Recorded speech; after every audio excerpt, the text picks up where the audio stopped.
Spencer. We're swapped around again. Huh? We're swapped around again. Hold on. Yep, I know you do it on purpose.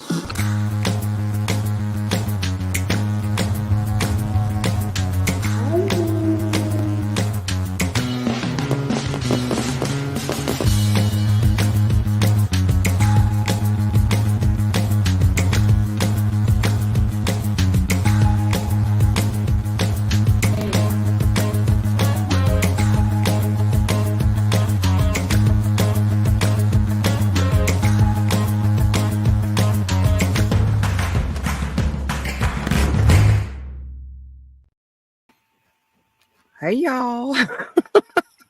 Here we are. Did it? Watch us go. Let's see. We got, look, there's Pat, Christy, Rivers in here, Scott. I saw Ray was in here earlier. I'm sure she's still hanging out. There's Diane. Hey, Diane. Look at there. Oh, man. I seen look like we got about 28 folks with us. River, Phyllis. Yeah. Wendell, John. Yeah. Yeah. If we missed anybody, sorry. But hey, guys, it's late. I know. There's Wendell. Wendell's here. Red beard. Ray done picked up on my name down there. I got to talk kind of quiet. I'm outside. I don't want to wake my neighbors up. By that, she means the spooks and specters. Oh, it's been weird already. We'll see. I know. Y'all, she's out there every night. She's texting me about there's something about to dive out of the weeds on her. She's always got something, either throwing rocks. It don't happen every night, but like where I've been turning the lights on, like I come out here last night and never turned a light on one and never even heard a coyote. And that's weird. I mean, that's usually the way it happens. I won't hear anything at all if nothing knows I'm outside. But I've been doing the lights every day, and I've been doing that on purpose. That way, hopefully if there is something around, it knows when I'm out here. So It's a late night. It's kind of weird, dark. We'll see what happens.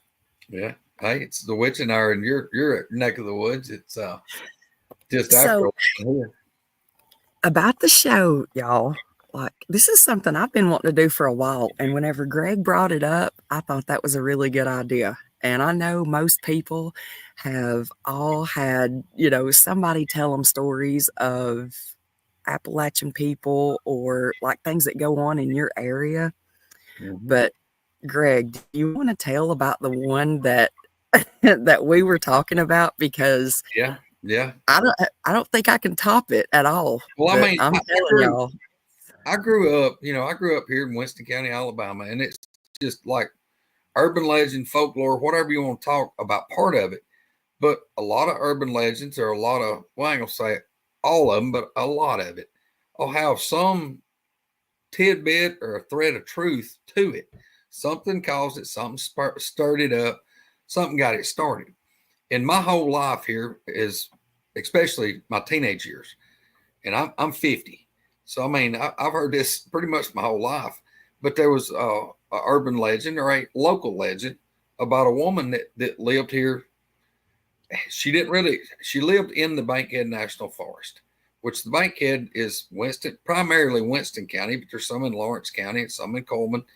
But this lady, they lived less than a mile across the county line into Lawrence County, which is on the northwest corner of the Bankhead National Forest. Well, to set the scene, this happened in like 1861, 1862, somewhere in there. Y'all don't fault me on the dates, but this is close. It was around the start of the Civil War. Well, in Winston County decided that, it was a poor county, and the land here wasn't like set up for major plantations and farming. Really, nobody had slaves. Everybody here was dirt poor. I'm talking about these people were scratching out a living. And they were basically trying to stay neutral to the war effort. Well, Winston County, like the South seceded from the Union, Winston County said to hell with everybody, and they succeeded from the Confederacy. That's why this was called the Free State of Winston. They're just like, look, leave us out of it. We don't want to fight. We don't want to squabble. We don't want to go to war. So basically, they were kind of trying to stay the hell out of it. Well, the urban legend part, or I guess just the legend part, because ain't nothing urban here, but the legend was that there was a lady. She was a Brooks, and her name was Jenny. Her name was like 4 or 5 names in a row, but everybody called her Jenny Brooks, or and they wound up calling her Aunt Jenny. But she was married to her husband, and they had, and when they here's what's weird. When they got married, she was 14 and he was 35. He was 21 years older than her. Well, they wound up, they had 10 children, or no, 9 children, had 9 children, and they had a like a boarding house or an inn, like a hotel, and they had a tavern or / bar, and that's the way they made their living. Well, word got out that he was like a sympathizer to people that were trying to avoid the Confederate draft. The Confederate states enacted, because that, as far as people wanting to join up and fight for the war, people wasn't wanting to go. So the Confederacy actually they enacted a draft, and they were like, as long as you were between the ages of 18 and 35, and you didn't have a disability or something bad wrong with you, or if you were now listen to this, if you were a teacher that had over 20 students, if you were a clergyman, or like of course, like I said, if you were sick, something wrong with you, your health couldn't do it, that you didn't have to go. Well, then it got out in the Confederacy that if you were a slave owner and you owned over 20 slaves, you didn't have to go. Well, the people that owned over 20 slaves were the rich people. So that made it even harder to get people to fight, because they were like, well, wait a minute, why are we fighting when this is a rich person's war? We don't want to fight. Okay, another way that you didn't have to be drafted is if you paid, you could find somebody to take your place, and you had to pay them $300, which $300 back then was a mountain of money. Oh yeah. So there again, if you had enough money, you could buy your way out of having to go in the military. Well, that made people very upset here, because they were poor and they didn't want to fight. So that's kind of what spurred all this on, of we're just going to stay out of it. All right. The people that stayed, that didn't have to go, that didn't get drafted, they made them like what they called a home guard. And they gave them authority or power, kind of like law enforcement for the Confederacy. And they would go through the communities, and they would be looking for these deserters. They would try to find the people that didn't go to fight, the draft dodgers. And they would catch them. They would bring them in. It's like, either you go fight or you're going to prison. Sometimes it ended in, if they fought trying to get them, they would kill them. I mean, they would absolutely murder you. Or if they got them, put them in jail, they may go get another member of their family and make them take their place. So, I mean, it was rough times then. Well, the story was, and pretty much this is the factual part of the story. Aunt Jenny and her husband were at their home, and I guess the tavern, the tavern or the inn, and the home guard, which this was a group of home guard men that were, you could even be in the home guard if you were under, you may have been 13 to 17 years old. You could have been a home guard, or if you were over 35 and didn't have to go, they said, okay, we need these men looking out for the communities. We need you finding the draft dodgers. And they gave them the authority to go procure. If they needed horses, if they needed meat, they may go get their cattle. They may go get their corn crops. They could just come in and take what they wanted and go, oh, we need this for the military. And yeah, that's Pyro's comment there. Yeah, that's like the Coal Mountain movie. But anyway, what had happened was the home guard had got word that Mr. Brooks and Jenny Brooks were aiding and abetting draft dodgers.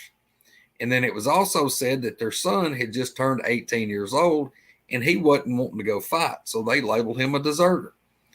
Well, 8 Home Guard members went to their residence. They actually got Mr. Brooks out. And at that time, I think he was like 50, 57, 58 years old. They drag him out and they beat him in the yard. They're trying to get him to confess that he's been doing all this. And they're wanting to know where his son is. And he won't tell them. He won't tell them. So the Home Guard slings a rope over a tree and they string him up by his neck. They absolutely hang the man. Well, as he's being strung up in the tree and hanged, his son comes running out of the house. Now look, his son was hiding in the house, but Jenny and the other children, the other 8 children, are outside in the yard. She's watching her husband, the children are watching their daddy be hung in a tree in the yard. The oldest son comes out, going to fight to save his daddy's life. The Home Guard, in turn, shoots the 18-year-old and kills him dead in the yard. Mr. Brooks is hanging in the tree, strangling, dying from being hung, and the Home Guard decides that that's not bad enough, so they shoot the man in the chest several times, him hanging. So they've shot and killed her son, they've hung her husband, plus shot him. And to add salt in the wound, they burnt down their home, their barns, burn everything they had. So not only did they kill the husband and the oldest son, they make the rest of the family homeless. All right. The story goes that Aunt Jenny, when the Home Guard left, she took a knife and cut the rope and dropped her husband to the ground, and they dragged her son's body and her husband's body out in the yard away from the burning house. She made all of her children gather around their daddy's dead body and place their hands on their daddy's bloody chest. And she made all of her children swear a blood oath to avenge their family. All right. About 2 years later, Aunt Jenny and her eldest son, I can't remember his name, but I'll tell you this, the youngest son's name was Henry. Henry was 5 years old. 5 years old the day that his daddy got murdered and his brother got killed. So she had a 5-year-old son with his hand on his daddy's bloody chest, swearing a blood oath to avenge his father. A couple of years later, Aunt Jenny and her second oldest son, the oldest living one now, they ambushed the head of the Home Guard that was at their house that ordered her husband and her son to be killed. They ambushed the man. He came out. They were laid in wait outside of his house. When he come out and got on his horse to ride off, they shot and killed him, shot him multiple times. He fell off the horse, dead, of course. They go out, grab his body, drag him over in the woods, and proceed to dismember his body. They cut the man apart, her and her son, to the point of cut his arms off, legs off, sling pieces down through the woods. They scattered his body. But Aunt Jenny had carried a burlap bag. A lot of people here call it a tow sack. Aunt Jenny took the man's head, put it in a burlap bag, carried it home. The lady built a big fire in a cast iron cauldron, big cast iron pot that they would use to make lye soap. That's one thing she did in this big pot. She put the man's skull, his whole head, in the pot and boiled it, cleaned his skull, cut the top out of it, and made a soap dish that remained on her kitchen sink for the remainder of her life. And that was what she used for a soap dish, was the man's skull. All right. Her sons wind up getting into a lot of trouble. They even went as far out west, some of them did, as Oklahoma. They got in a lot of different gunfights. All of her sons. Look. Catherine, you got to stop. You're cracking me up. Who? Me? Oh, Catherine. Aunt Jenny is ticking me off. Well, just wait. Aunt Jenny's a badass.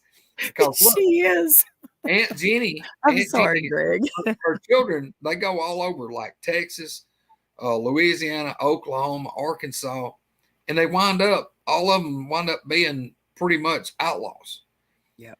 But in this period of time, they wind up finding 7 of the 8 home guard that had did this to their family, and they killed 7 of them. They never did find the 8th guy to kill him.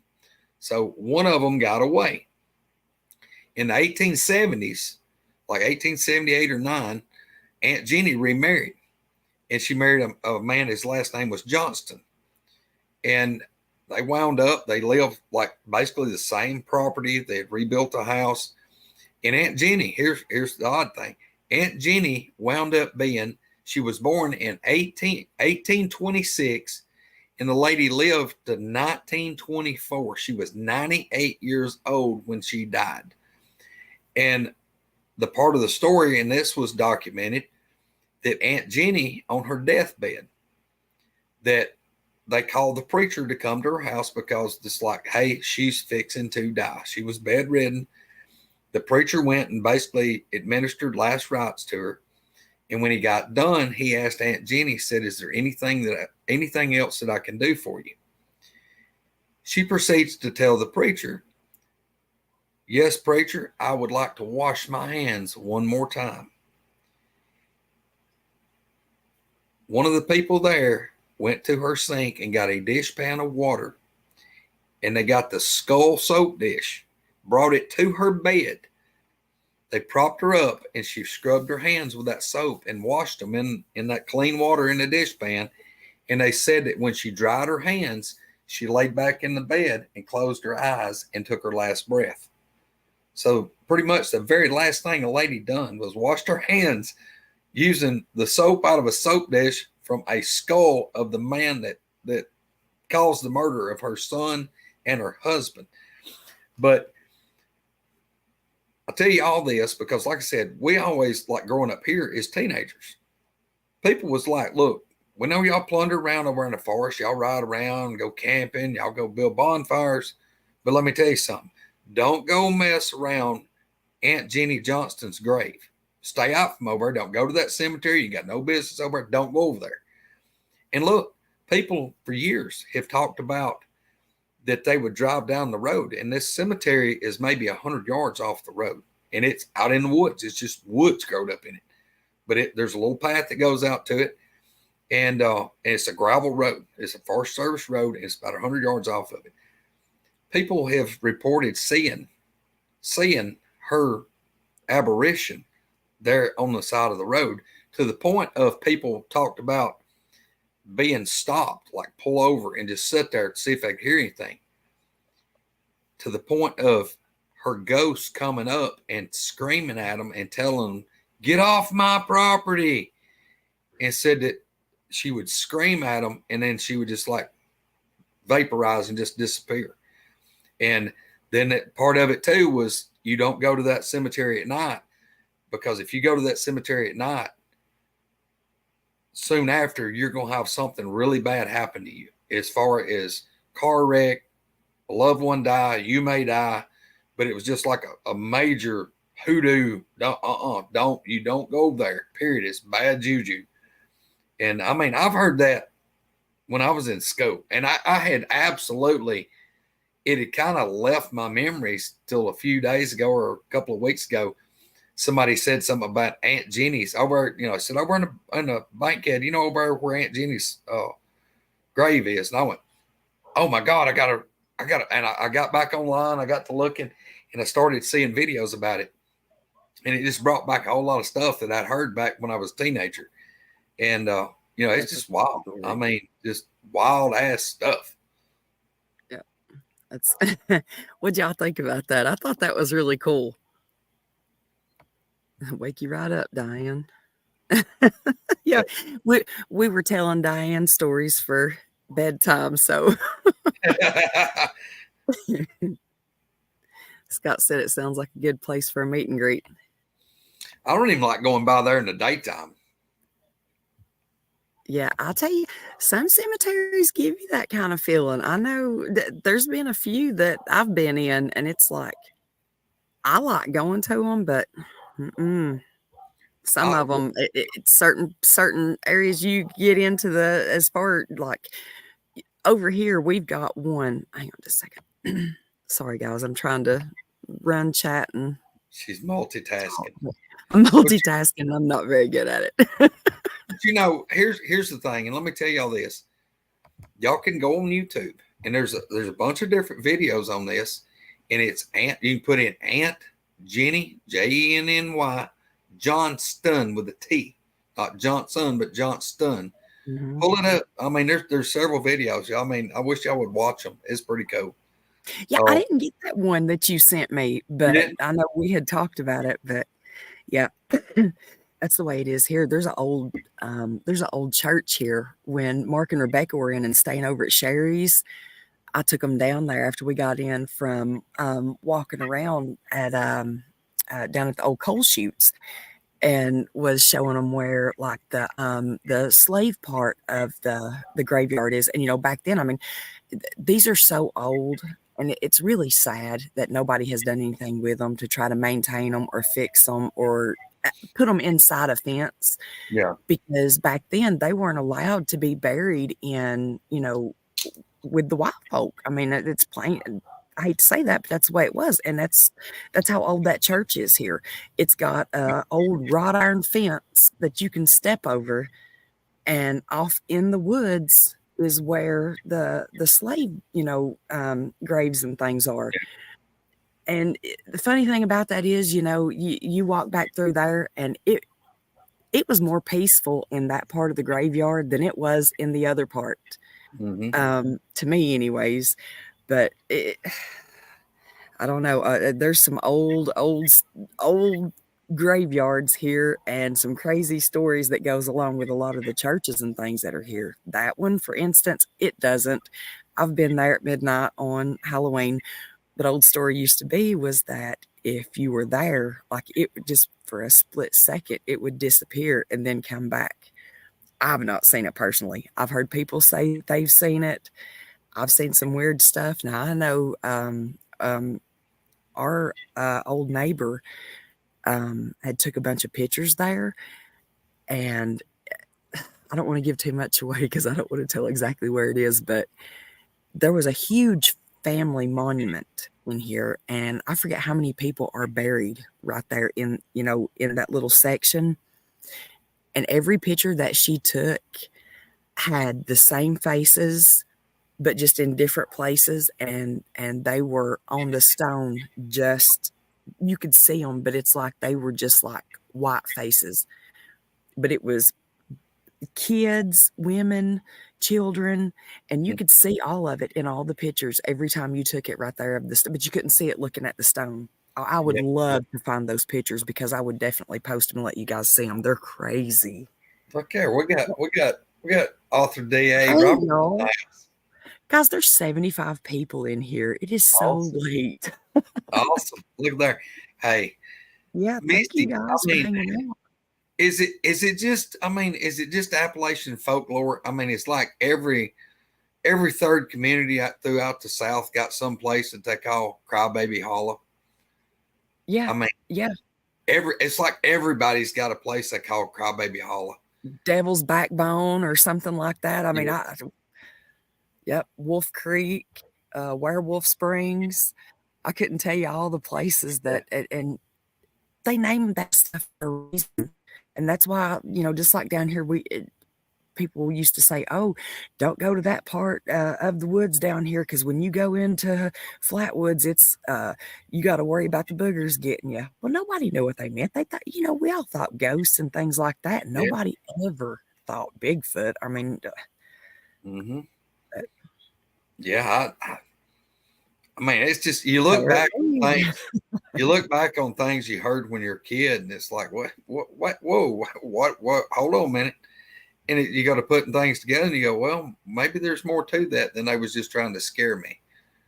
Crybaby Bridge here just outside of town. Let's see. And probably it's gonna spin back off to like some of the places here it was an old bridge down in a big deep hollow. It's a big iron trestle bridge, had a wooden floor. And they were always like, hey, let's go down to Crybaby Hollow. We'll go down there and sit and, we can we'll sit there and roll the windows down, sit in the car. And if we sit there long enough, you'll hear a baby crying, and sometimes you can hear or you can feel the car shake, and to the point that they even said that, yeah, you can put baby powder on the car and that you'll see handprints and stuff. Well, I got news for you. My ass ain't going. No. If there's any truth to that, no. I'll look at the handprints when you get back. Let's see. What's the story behind Booger Tree in Winston County? You know, Jim, I'm about ashamed to even say this, but I really don't know. I've never asked any questions, and I've never heard anybody just come out and say why they call that Booger Tree. But yeah, that's the area over there is called Booger Tree, and the road through there is called Booger Tree Road. And that's it's probably going to be about 12, 13 miles from where I'm sitting. DA, do you want to come on? DA, get in here with us, brother. I can send you a link if you want to come on. Come on, I know he ain't got nothing. He's got to be bored. It's Sunday night. Surely he ain't got nothing to do tomorrow. Hey, listen.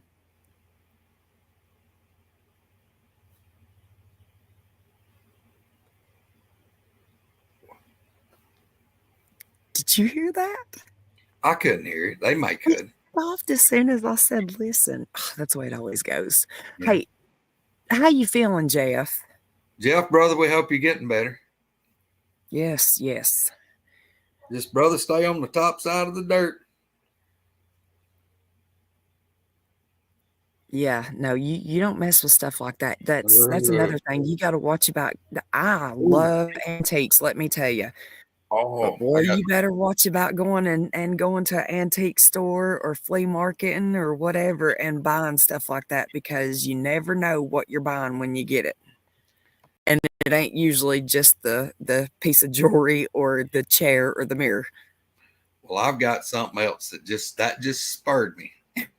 Thanks for that comment, because I got a damn good one to tell y'all. And I'm sorry, Catherine was asking what it was. It was, I don't know, it was a far off, like a howl. Yeah. All right. Well, did you ever hear anything from DA? No, he didn't put nothing back on, did he? Anyway. While you're doing that, I'll send one. If he wants it, fine. If not, that's fine too. All right. Well, let me go by starting this off and just say, look, you know, here in North Alabama where I'm at, if your family's from North Carolina, Georgia, Alabama, like me, I mean, I'm here in North Alabama, but my lineage come down to North Carolina, Virginia, North Carolina, down into North Georgia. Some of it was Eastern Tennessee. And I've got relatives buried in all those states as they came down. And then most of them finally kind of stopped here in Alabama. That being said, my family was Scots-Irish, thus the redness and the red beard. But my lineage had intermarried with the Native Americans. Some of it was Creek Indians. Some of it was Cherokee. I've got Cherokee coming in on both my mom and my dad's side. So, you know, I'm really kind of uncertain on what percentage Native blood I've got. My great grandmother was full-blooded Cherokee, and then it come in two other ways too. But anyway, so I've always been pretty much fascinated about Native American artifacts. And, you know, what I find here, like my private land that I own, you know, sometimes where I've bulldozed places, I find arrowheads, or, you know, I walk cornfields and find artifacts that I cherish dearly. I mean, because I feel like that I'm really the first human being that's probably touched that since the man that made it, or woman that made it, whoever made it, but it was a native that made it. And, you know, is it 1,000 years, 3,000 years, 5,000 years? And it's really cool to lay that in my hand and know that I'm probably the first person that's actually laid hands on it. And, you know, there's a lot of people here that look for artifacts. Now, when I say I've got a few hundred artifacts, I do, but I found them all legal and they were on private land. and I absolutely cherish them. I mean, it's just phenomenal to me to be holding something like that. But there's people that do it for financial gain. I've never sold an artifact. I've never bought an artifact. I will not, and there's no way. I mean, to me, no, it's something to cherish, not something to get prosperous over. But I have met people, and I do know people that they have made money doing it, and they weren't very scrupulous about it. They bent laws, they broke laws, they done things that should have never happened. And I know a guy. I don't know him really well, but I've actually hired him to do some work for me before. And this guy, he's a pretty good guy, but he got into the Native American artifact, I guess we'll call it collection, to the point that he got with another guy, and they got to doing things that there's not, to me, no excuse for. But I'll just tell you what I was told, that they were digging for artifacts, and that they dug down and got to finding them, and then they found a skeleton, and they found a bunch of artifacts around said skeleton. Well, look, that is something I will never do, is disturb a burial site, period. They ain't happening. But the word was that this man and the other guy found it, tried to figure out what to do with it. Well, this guy decided that, hey, it's just a skeleton. There's nothing to it. To the point of he dug it up and carried it home and built a box to display it in his home. Well, within no time, his health got bad. He had all kind of bad things happen. His wife left. He pretty much lost his job, lost his finances, and it was bad. And then he had some people come to him and says, you know what's going on, right? He's like, man, I don't know. I just can't get ahead. Everything's just, my whole world's crumbling. I said, you better get that damn skeleton out of your house. You better go put it back. You better say, basically, you're sorry and ask for forgiveness. And you better make things right. And I do know for a fact, this guy carried it back, put it back where it was supposed to be or where he got it. And I don't know exactly what he did from there, but I know everything changed and got back to normal shortly after. So, yeah, and I know this guy, and I know a bunch of shit that happened to him and a bunch of stuff he went through, and it was weird. It's a wonder just taking it back got rid of it. It's a miracle it got rid of it. I don't know what he did. I don't know what happened. But I do know that things quit going bad. And well, whatever it was attached to that then specifically. I mean, it's. And, here's my thoughts on that. It's something that should have never happened. And, I hate bad things happen to him. But, it's hard to feel sorry for somebody that brought that on themselves that should have known better. I tell you, tell me there ain't been times. I mean, and it's just like the arrowheads, the artifacts and things that we find. Anything that you take, a rock, a freaking tree limb. I mean, you get what I'm saying. Like, it don't have to be nothing major. You don't have to be stealing somebody's TV or whatever. You can bring, that energy from that area with you just by bringing, Ray said intention, energy, frequency, and vibration. That's right. Yeah. Yeah. It's crazy stuff, y'all. And I mean, the older I get, I look back at more stuff I see that you can't put in that little box of normal. It don't fit. You can't beat it in there with a sledgehammer. Yeah, I mean, people mark stuff up as a coincidence or an accident or whatever kind of dents you want to make it. But that's just stuff that don't fit. I mean, there's something to some of this stuff. Well, there's something to everything. I mean, I know stories get made up and not everything is true, but everything has come from something as far as even, the stories of vampires and Frankenstein and all that. I mean, look, all that came from literally somewhere, something that sparked that little bit of making it just a little better for a story. But there's something behind it that really, I don't know. I'm kind of worried about You say Christy. Christy's like, shut up. I got 2 rocks from LBL. That's what I was gonna say, Christy. I'm kind of worried about you taking them rocks home. Oh, my. I'm just kidding. I think you'll be all right. I've got a few too, and hey, have you seen the blue ones that are there? Has anybody seen those? I don't know what the crap. It may have been some kind of like road filler. Oh, You talking about an LBL? yes, they were Yeah. blue. Did Yeah. you not from there, not from that trip where we went and stayed with Mark and him one time through the summer there, back in like a primitive area. Mm-hmm. And there was like these really cool looking blue. They looked almost like lava rock or something, but um it, I don't know what they were. I don't think they were natural, but they might have been. Yeah. Well, like some of the questions there was asking, if you found an airhead, would you carry it home?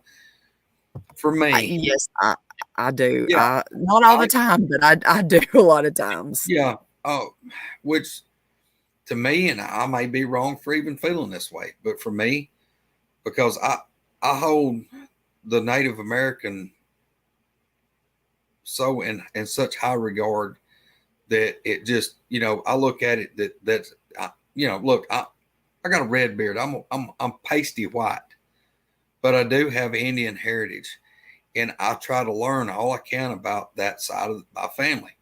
And I hold it as an honor to have what Indian heritage I do have.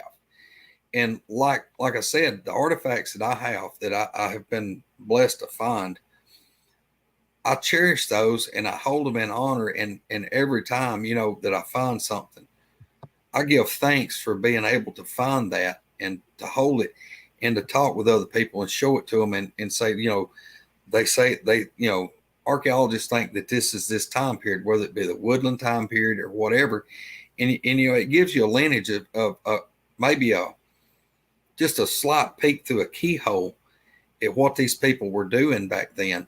And I think and it spurs in my thoughts in my head is how the struggle that these people had and carved out a life right here with nothing, and prospered doing it. I mean, you think how hard that would be to have to bang rocks together and figure out a way to make these artifacts, to make knives and spears and spearheads, the atlatls to throw the spears with. It blows my mind. They had to know when it was going to get cold. They had to have shelter. They had to they didn't have a damn big lighter in their pocket. They had to make fire. They had to make their clothes. They had to make their moccasins. They had to catch their fish. I mean, Survivor Man is like goddamn Pee Wee Herman compared to their ass. So, I mean, I think that to me, and I may be off, I may be wrong, but to me, I look at it that when I do have an artifact, that it's a piece of history, and I look at it as an honor that I've got it and that I can show my children and say, we've got some lineage to these people. And, and like I said, I would never, I've had people try to buy some of my artifacts. I'm like, no. And I've had some people see some of my stuff and say, I'll pay you this for it. And I'm like, no. Well, I'll give you that.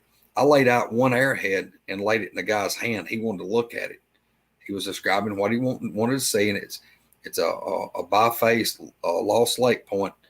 It's 1 3/4 inches long. And it was made out of a blue flint. And I let him look at it. I'm talking about it's museum quality. And I found it. I found it laying on top of the ground where I'd cleared some dirt bulldozing on my farm. And my knees buckled. I mean, this point is that awesome. I mean, it like I had to take a minute. I let the guy look at it. He said, sell it to me. I said, I don't want to sell it. I said, no, that's mine. It's meant to be with me. The man laid $450 on the tailgate of my truck and said, I'll give you that for it. I said, no, sir, it's not for sale. I said, so you know about these points? He said, I do. He said, that's my favorite points. I said, what if I told you I got one 3 times that big made out of blood red flint? He said, no, you don't. I said, yeah, I do. He said, where's it at? And I said, it's in my front right pocket wrapped up in a paper towel. And the guy said, what? So I pulled it out and I had it rolled up in a paper towel to keep it from anything happening to it. I rolled it out and let him hold it. He looked at it from one end to the other, took a magnifying glass and was looking at it. He said, I want them both. I said, they're not for sale. I done told you they're not for sale. I found both of these points within about 4 days, and they were about 20 feet apart. Really? Yes, they come from the same spot. And it was a campsite because I wound up where I was bulldozing. I would go through a spot and I would get old charcoal and ash, and you could see the layers like where the fires had been built. And that's on my farm. I told him, I said, buddy, I don't sell points. These are mine. These are meant to be with me, and I can share them with people, and I can show them and talk about them. And I honor these things. He said, let me make you an offer. I said, no. The guy laid out $1,350. He was going to give me $900 for the big one and $450 for the smaller one. I rolled them back up in a paper towel, put them back in my pocket, and they're in my safe at my house right now. I don't never find anything but little broke ones. I guess because I always hit crap with the tiller or something like that. Mm-hmm. I don't never get whole ones. No joke, Misty. What's the temperature right there now about? Do you know? I don't know. My hands are a little chilly. She's been out baking all summer. She's used to 173 degrees in the shade. So when it's below 80, she's freezing. Yeah, I've got flannel pants. Patrick, I got my boots on, keeping me warm. Yeah, Patrick, she done held her foot up while ago and had them mucks on, brother. It's cold. I don't know. I've got a fire going behind me. I don't know if you can see it or not. Let's see. My chair's blocking it. I see Jeff Townsend's got to go. He said the vampire's back. Jeff, get yourself butter, brother. Bye, Jeff. Oh, 50 degrees. so I mean, have you ever heard anything like that about bad things coming to people that mess with Native American graves and stuff? Oh gosh, yeah, oh, God, I feel like Spencer. I'm like, wait a minute. I was going to say something's going to creep up on me, but I guess I can see it. Yeah, but no, yeah. I'll let you know. I'm telling you, like, if you find anything, it's not just Native American. I'm going to lose my voice. It's really damp out here. Yeah. Well, y'all, look, I mean, I grew up, and I've mentioned this on a few different shows. You know, I grew up in the South. I grew up here in North Alabama, raised Baptist. But as a child, I'm talking about it as a small child.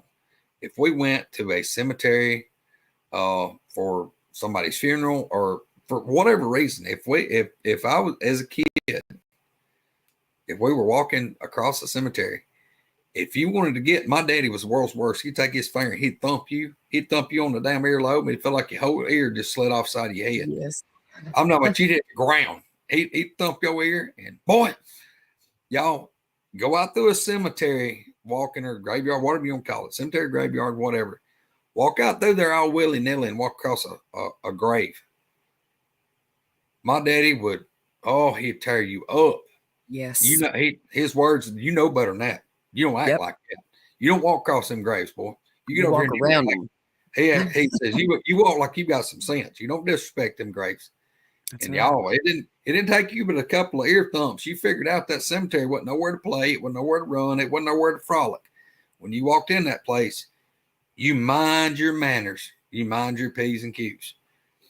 Now, Misty, have anybody ever told you when you come out of a graveyard or a cemetery, you wipe your feet in the grass when you step out of it?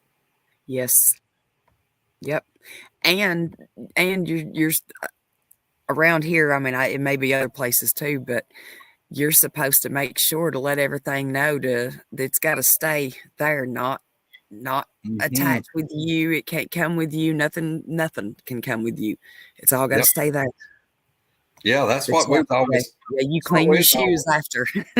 Yeah, we've always told you when you step out of that cemetery, you wipe your shoes off in the grass before you go on. That way, if there's anything stuck on you, you can wipe it away before you go home. That's all right. Yep, got to leave it there. Look, there's Flat Rock. Brother Flat Rock is in here with us. Oh, Ken. Did you see what Pyro said? Let's See. I missed it. I seen it, and by the time I seen it, it went on past. Wow. Wow. Man, it's amazing. Now, look, I'm going to tell you this. That's the thing about Native American artifacts here. Now, I have found some really gorgeous stuff. But I have found some stuff that I think they may have had, like, some of the natives that was here, they were either really poor, really, really untalented, or they might have had a school for the learning disabled, because some of these artifacts are rude and crude, and I mean, they ain't too pretty. But now, y'all, I mean, really, there's some gorgeous stuff comes from North Alabama, and I've got some of, I mean, I've got some points that are breathtaking. It's just absolutely amazing. Yeah, brother, I'm telling you, look, I'll tell you, me hunting in here, me hunting around the bankhead and even on a lot of private property, I've found a lot of graves, There'll be stone stacks on them, and they'll be laid out. You can tell 100% they're graves, and that's what we was always told, is it was Indian graves, and the woods here is full of them. I mean, they're everywhere, and I always try to watch out for them. And when I walk by, I do it in respect, kind of bow my head when I go by them, and it's all a respect thing. River carried sage in his pocket. I sage before I go and after. River probably carried sage in his pocket where he can make dadgum kangaroo sausage in the woods or something. Scott, if that was you, let me find the comment that said that you don't have no lettuce. If you know what plantain is, go out there and get you some plantain and throw it on there. It'll be just as good. Yeah, right here. Yeah. Throw you some of that on there. Better for you than lettuce anyways. Just don't get the ones that's got the yellow droplets on it if you got dogs. Let's see. Women and kids made most of the arrowheads. I tell you what, that is so relaxing, y'all. I know a lot of y'all know that I've been doing that thanks to David Blaylock. Look, it is awesome. She got pretty dang decent at it. She got borderline pretty good, but it's like every time she's doing it, I'm like, what'd you cut now? She's cutting her fingers, cutting her leg, cutting her foot, her toes. She sent me a picture one day of a big bloody flip-flop. She dropped a big chunk on her foot. Yeah. Look here, y'all, if you ain't never got it in the yard, you're welcome. Hey, Miss Catherine, except spiders. Look here. I want you to know I have cut my finger again today. I don't know if you can see it on my dog lead. Right there. That yarrow tincture that you sent me, I use that on everything. Thank you so much. I love it, and it works so good. Yes. Oh, man. What? You know what we need? I got a sidetrack, didn't I? I'm bad about that. Hey, thought. We should have had that gum pyro jump in here with us tonight. Hey, I can post an open link. Anybody that wants to come on or whatever, we can do it and post the link for you. Shoot, yeah. Pyro, what are you doing, brother? I'll let my coffee get really cold. Well, let me ask you this. I gotta turn my brightness up. I'm about blind. Y'all gotta give me a second. Look, see, I even took a picture. I was gonna send that to you, Kathy. Look there. Of my little injured self with your bottle of stuff. Oh my God. I'm telling you, I use it on everything. Yes, Pyro. I've warned her about it. You see what Pyro just said. Don't inhale that obsidian dust. Oh, I know. It's horrible. Like I try You not to, but you it's realize you nearly did keep you a pan of water and keep it wet. Pull it out, work really, it, wet it, work it, wet it. I don't know, but I know it does. It dusts like crazy. And one little flake, when it falls, like I have got to stop wearing shorts and flip flops doing this because it literally, when you break it, just whatever falls off, and I'm talking like splinter size shard of glass will lay you wide open. Yeah. I don't know. I say Scott B said he was trying to make it to the meet and greet. Said he's 6 hours away. I don't know where Scott lives. I don't know what state he's in or what area. He can't be too far. Pyro said he just got back off a wreck. He's got paperwork. Oh no. Thank you, Flat Rock. Yeah, Thank thanks, you. brother. You want Man, a link? yeah, Flat Rock, you can jump in here with us, brother. Hey, I hope to see Flat Rock here in about 3 weeks. I love him so much. Hey, y'all, he is such a great guy. Anybody that does not know him, he is Yeah, he is awesome, yo. yes. Oh, everybody. Yeah. We'll wake my Hey, neighbors up. I'm gonna tell y'all something. When we went over to Anniston, going over there to that conference thing at Anniston, on the way over, Abby's like, "Is Flat Rock gonna be there? Is Flat Rock gonna be?" I said, "Baby, he's gonna be there." And no, I don't get activity every night, but I get it. I ain't gonna say real regular. It comes in spurts. I'll touch. I promise you, I'll touch on that in a second. But let me finish up my Abby story. She kept asking, going over there. She said, "Daddy, you sure Flat Rock's gonna be there?" I said, "Yes, baby. I promise." And we got there. Soon as she seen Ken, here she went. Wow. She had to go see Flat Rock, and then she had to find Wendell. I got pictures. I was looking at them on my phone last night, but yeah, I got scrolling back through, and Gary Spikes. That was the 3 people that Abby was. She was like, "You sure they're gonna be there? You sure they're gonna be there?" I said, "Yes, Yeah. baby."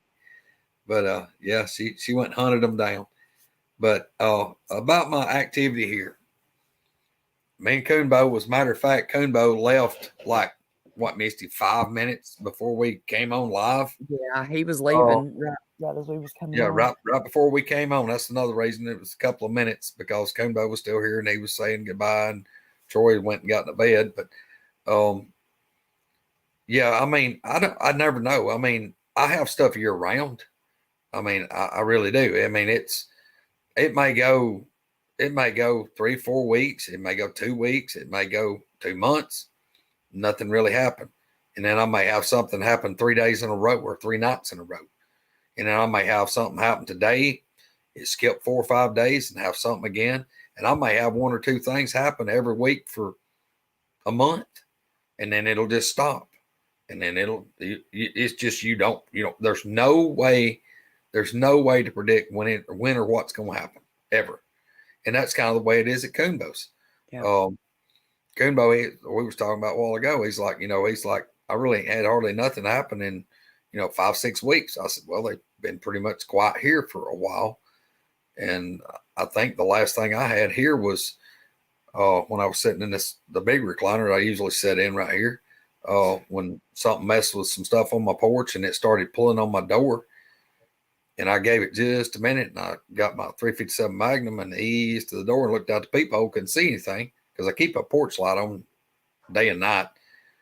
Nothing was out there, and I eased the door open and looked through the glass storm door. Couldn't see anything, so I stuck my head out to see if I could hear anything.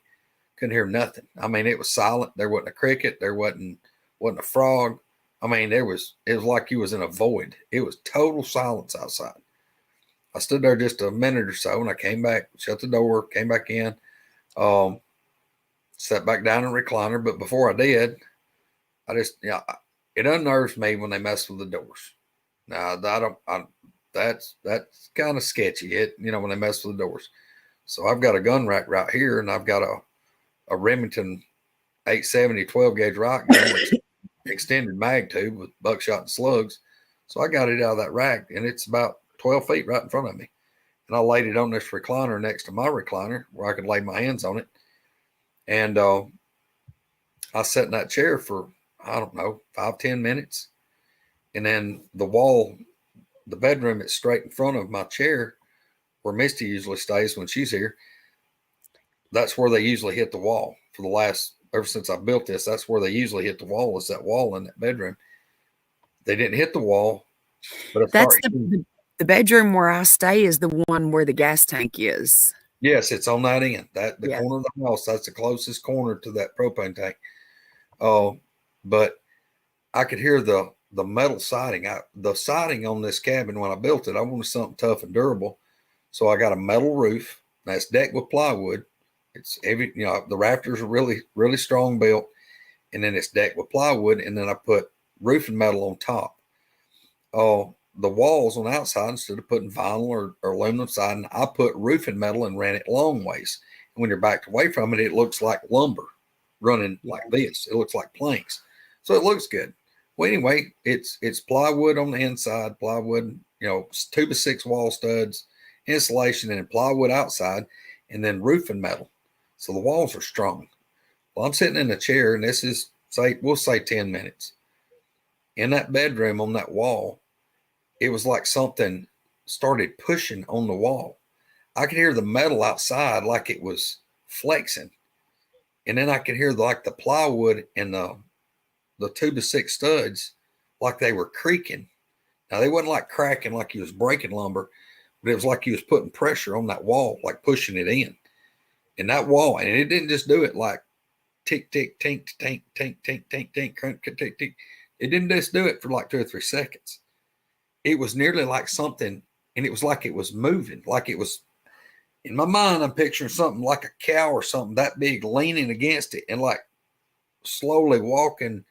And it's like it's moving down the side of the wall, and that wall snapping and cracking and popping, and then it quits. And then in a second, it does it again. It's snapping and cracking and popping. And it does that probably 15, 20 seconds, and then it comes off of it, and it gets quiet again.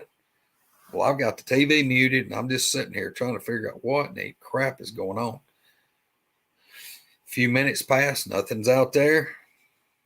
10 minutes or so, my back porch, I can hear it sounds like something's moving on my back porch. I've got a bunch of cast iron cookware, pots, Dutch ovens, skillets that I've got to clean. It's stuff that I've got that was in Dad's barn.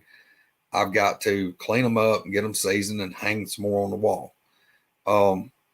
It was like something was moving around that cast iron. I could hear it banging and bumping and carrying on. And it was like I could hear the boards on the porch creaking and popping. Well, I'm sitting there listening to that. Well, here in a few minutes, it gets quiet out there. Fast forward 5-10 minutes. On the other end of the house, it's like I can hear something out there bumping on the wall. It went from the back to the end, or actually, I guess from the front to the end to the back to the other end, all within probably 30 minutes. It went all the way around this house. Now, what it was doing other than plundering and snooping and pushing on the wall, messing with my door, I can't tell you. But I tell you this, I sat right there in that chair with a 357 Smith & Wesson combat revolver, 7 rounds, and a 12 gauge police issue Wright shotgun loaded with buckshot and slugs waiting on a window or a door to bust open. But it finally got quiet and it left. So I don't know. And then it wasn't long. I think when Coonbo, when he left that night and he saw the booger in my driveway, I'm pretty sure when I had this happen, that was just a few days either before that or after that. I can't remember. All the stuff runs together, but it was really close within just a few days of all that happening. So I couldn't imagine staying there by myself. I don't know how you do it. Like, I'm going to tell you, I freaking knew, dude, whenever I was there and you and Spencer left to go to the store and it was just me and Mark. I knew as soon as Mark was like, I'm going to go to the bathroom. I said, don't you? And you can hear me on the recorder going, don't you leave me out here alone. You know what's going to happen. As soon as you freaking take off and leave, something's going to happen. And I'm sitting there and I'm like, and y'all, I get scared. I don't care. I do, but I love it. It's weird, but whatever. Oh, And he hadn't, I don't know, it probably wasn't 30 seconds or so. He goes in and shuts the door, and I'm just sitting there. I'm smoking a cigarette, and I'm just waiting and waiting. And I'm like, that 30 seconds seemed like forever, especially whenever that first knock came, because you can hear me talking. And it's something like, no way. Are you freaking serious or something? And then another one, I was like, oh my God, there was 2 knocks. Because I always talk to myself on the recorders, y'all. But I do it so I know, like, if I'm hearing something, like, I know to go back and check if I hear me talking. yeah. And then after it happened again, I was like, okay. I was like, Mark, you got to get out here. You're missing it. Well, he gets out there, and then that was it. After that, it was done. It just, I don't Yeah. know if it And was just she's not talking about she heard tree knocks like way, way off. No, it Oh, was, no, no, right off the bank on the other side. Yeah, it was straight across in front of me. I mean, I it was had a less recorder than sitting 40 out there. yards. Yeah, I had the recorder sitting on the porch. I kinda snuck it out there and had one hit on the front porch and the back porch and just left them and didn't even mess with them the whole time. That way, Greg and everybody knew they were there, but nothing else really did, and if they did, they probably forgot about them because we just left them out. And I knew, and I mean, and you can tell by the sound. I mean, it's not me hitting the table. It's nothing like that. It echoes from across the thing, and it that third one, I was like, okay, Mark's got to get out here. He's gonna have to pinch it off and come on because he's missing it all. That was something though. And just like when we were out there playing Jenga, that's kind of one reason why I wanted to come out here. I'm losing my voice. Yeah, no, calling up a Bigfoot. Not many people know that you can do it by playing Jenga. Ain't that something? Jenga and Hangman, let me tell you, they get really curious. And look here, I just want to touch on this. I know this kind of get off of what our episode's supposed to be. We have talked a little bit about some folklore. Oh, I got it. I have a lot of people that got a lot of questions about, like, they've got it that armchair quarterback, man, if I was there and I'd do this and I'd do that and I'd be the son bitch that got the damn video and the damn pictures and I'd have all this evidence and I'd do this and I'd do that. Well, look, I'm doing something that nobody else does. I'm giving these things the balls in their court. I'm getting the experiences that they want me to have. I know they're here. They know that I know they're here. And I'm not harassing them. I'm not doing anything to provoke them. I'm not doing nothing other than just being here. And now I'll let them know that I know they're there.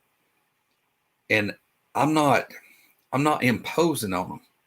And I think that that's why that I've had so much happen, is because when I accidentally kind of made peace with them, that put the ball on them of, he knows we're here. He knows what we are, because he's making the sounds that we make, and it diffused the whole situation because they quit being belligerent anymore. And I'm not trying to do anything to kind of betray them. I feel like they kind of gave me a pass of, like, he's in the know. He's not trying to do anything to us. He's not, it's kind of live and let live deal. And I'm afraid that if I go put out recorders, or if I put out, or not recorders, but video, and I try to get cameras and I go out here plundering, and I'm doing all this stuff, researching them, that it's going to make them stop what they're doing, or it's going to piss them off. Pissing them off is the thing that worries me, because I've done live several years with these things when they were mad. They didn't like me, and the feeling was kind of mutual. I was trying to figure out a way to get rid of them. And then it all changed. So now, like when I get people come here, and look, I know there's researchers that would love to come here and do their thing, but they don't live here. This ain't their property. And they come here and stir them up, and it gets bad. They drive their ass 12 hours back home, and I'm still sitting here, got to live here with them. Yep. Yeah, I can't afford that. Hell, I got me to worry about. Plus, I got a damn wife, a son, and a gorgeous little girl that I've got to take care of. Misty will tell you, anybody that's been here with me, when my family's here and it's got dark, I walk them out to the car. Yep. I don't just say, "Hey, love y'all," like we're gonna go to the house, blah blah blah. It ain't me sitting my ass in this damn chair and they go out the door and go get in the car by themselves. Oh, hell to the no. No, I'm walking out on the damn porch, and usually I've got a damn 357 Magnum, most times slid down in my pocket, sticking out. But I'm going out there because I don't want nothing. They may not never harm a hair on their head, but I'm not going to be sitting in this damn chair when something snatches my baby girl. Ain't happening. So, I mean, I've got no trust for them. I don't trust them. And they come in close too. That's the thing. I mean, they come in on us literally. I mean, we were seeing eye shine from, and it's not just one. I seen red eyes and I seen blue eyes. Yeah. And the next day is when we found, all that stuff. But they're coming in close, and they're coming in right there, I believe, up that side behind where that gas tank is, because you can sit there at the fire and just watch the shadows move through there if you just sit and just really pay attention and watch, and not a bit of wind nowhere. Mm-hmm. That, when you think about the one that pitched the rock up right by the porch that night, all of us sitting out there, I mean, we're talking about a rock bigger than a golf ball.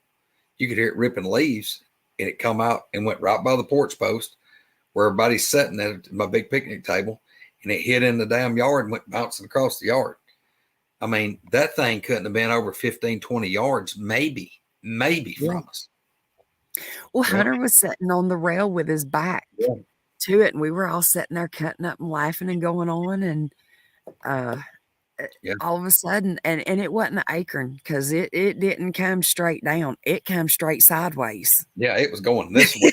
And bounced off the ground right in front of us. Y'all done been seeing we'd all been seeing the red eye shine. We'd get glimpses, and then it would move, and you'd see it over here.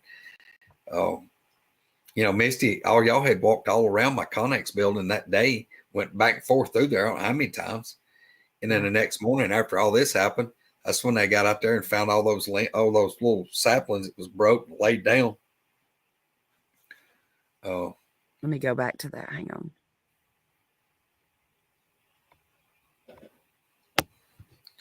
I couldn't tell. I can't tell any more activity now than then. I mean, it's just kind of like my kids being younger really didn't change anything. I mean, it's just like this, just been kind of an ongoing deal for years. I mean, sometimes it's a little more than less, but it's still just kind of like it is. I'm going to tell you, I think they'll want, I mean, it's just my opinion. Don't take this the wrong way, and I ain't trying to scare nobody, and I don't mean it bad. But I think Abby's got something special that I hate to say it, but she's going to be one that is going to, I think, be able to communicate with them, and she's just got something special about her. I don't know how to explain what I'm trying to say. I mean, I'm telling you, you can just feel it when you're around her, and I think that's something that attracts them to your place. Yeah, well, I mean, look, I'm kind of biased because it's my baby. I'm telling you, though, you know how I get feelings around people. You know how I am. Misty, here's the thing, and a lot of these people, they've seen Abby here and there, but I mean, if you watch her in chat where she's commenting to people, and she's a moderator on 5dadgum podcast, she doesn't act like a 12-year-old little girl. She can hold a conversation as good as most 40-year-old adults, and she's always been that. She's way older than her age, always has been, and she's super kind-hearted. Misty, she's really good at picking up on people's energy, vibes, whatever. I mean, she's to me, I mean, she's a special kid. Ray, she may be a sensitive, I don't know, but she's something else. She's a special. I mean, like I said, I'm biased. I think she's the most gorgeous, beautiful thing it's ever been. But she's just an awesome kid. So, Misty, woman down. I don't know what's happened to her, but yeah, yeah, Northern California. Yeah, we need Misty to tell some scary stories from Eastern Tennessee. There's a lot of stuff. There's a lot of scary stuff that comes out of, the Smoky Mountains. I mean, Cades Cove area, all up through there. There's all kinds of stuff. If we can just get Misty back in here, I hope she didn't get the Boogerman. Did anybody see the Boogerman sneak up behind her a while ago? We'll hope she gets back.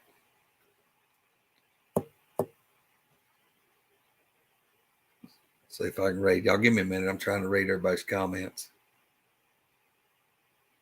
Ray, you ain't going to be able to do it because you won't drag yourself out here.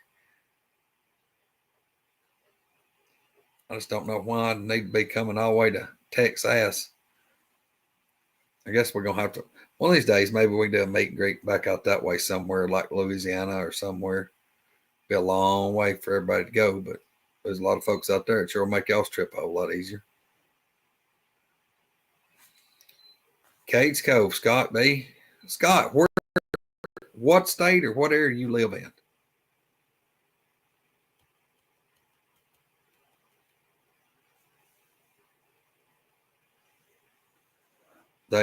Cades Cove. Let's talk about Cades Cove a minute. I mean, Cades Cove's got a lot of mystery and a lot of stuff surrounded around it.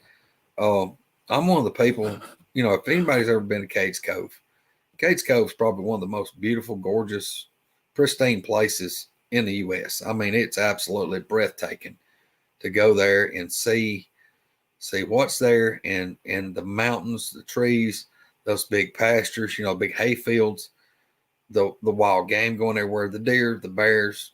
I mean, it's just unreal. It's God's beauty, and he painted a masterpiece at that place. And I love going. But I'm the guy that when I ride through that place, when I get there, I'm always just tickled to death to pull in there and look. But by the time we make that loop around that place, oh, hang on, y'all. Misty's calling me. Let's see what she says. Hey. Yeah, I'm on here. Uh-oh. Well, how are we going to get you back in?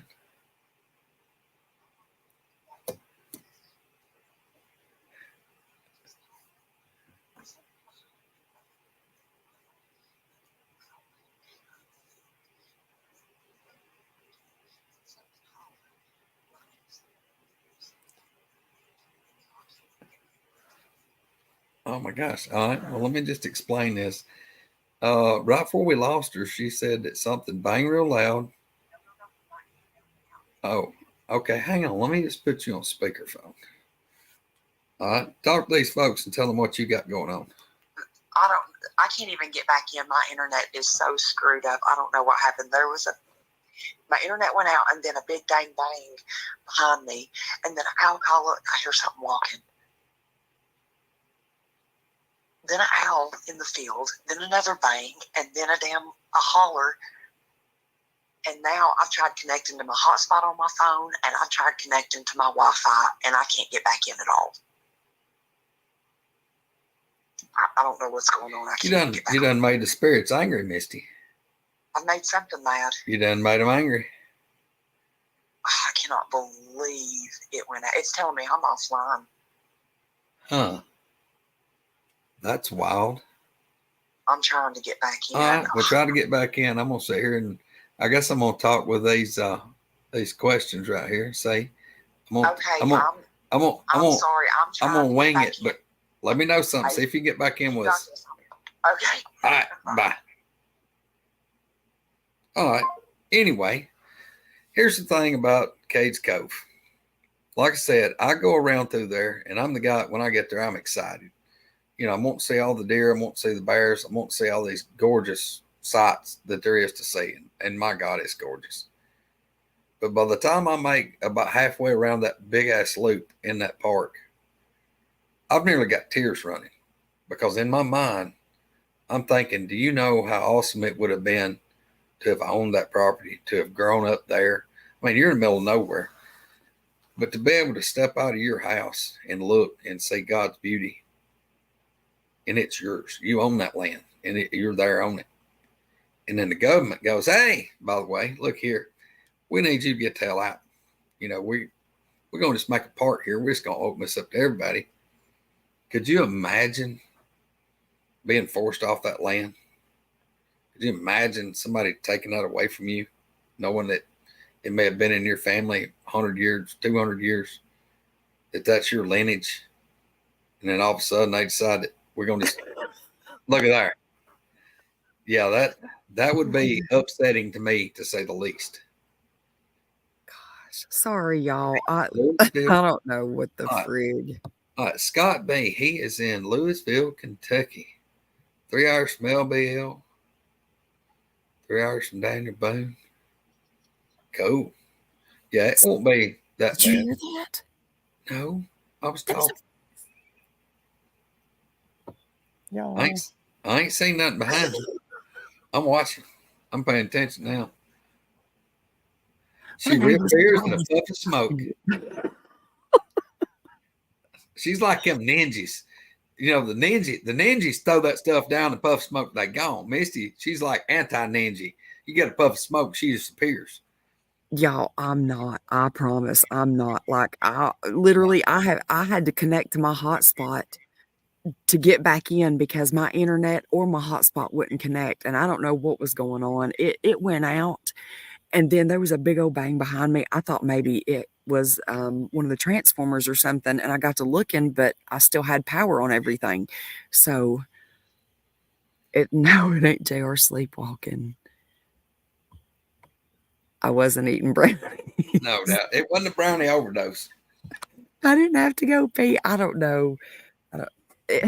There's 101 people in here. Y'all, I'm running it off my phone. It could have very well been just an overload. Maybe I don't really know. I don't use my hotspot on my phone that much. So maybe it was just too much for it and it kicked me out. Well, I don't know. It could have, but I don't know. All right, well, look, tell us something snazzy about Eastern Tennessee up in your area. You got to have something spooky. Oh, wait, hold on. Miss Verby's got a question.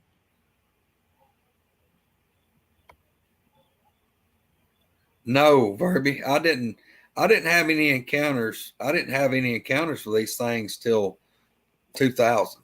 So that would have been what? I think my granny passed in 90. Was it 94, 95? Verby, I'm terrible. What year did Granny House pass away? That's what I'm talking about. That's my Aunt Verby's mother. Me and Wanda had just started dating when my grandmother died. Oh, I had the greatest grandparents. They set the mold. They mold for grandparents. I'm talking about, I miss them right now every day. Me too with mine. Let me tell you, we were tight. Misty, you would have absolutely loved my granny house. 95. That's what I thought about 95. You would have loved my granny, and she would have thought you was it. Because look, my granny, she was all about some homemade medicine and tinctures and liniments and remedies for everything. But now, you know, my granny came through the Great Depression. They took nothing and made something. That's right.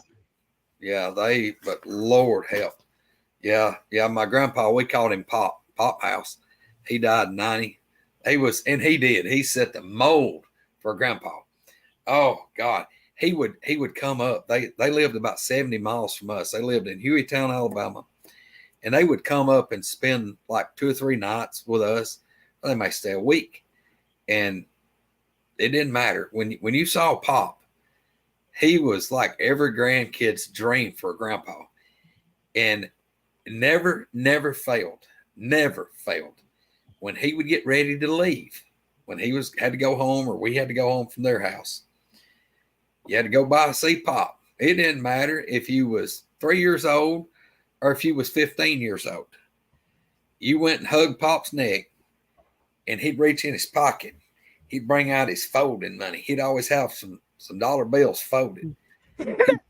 He'd peel off him. You get a pop dollar, and that's candy money. Now, Lord, I'm talking about it. He'd peel them babies off. He'd give you $1. Every grandkid get $1 when they left. But God dang, that was like getting $100 bill. You know, I done plotted out how many suckers, how many pieces of bubble gum I could get. Oh man, that was unreal. Yes. But Yeah. You know, where we live, our family's really close. And like even Sherry and Donna and them, they're probably a little over a mile, I guess, away from me.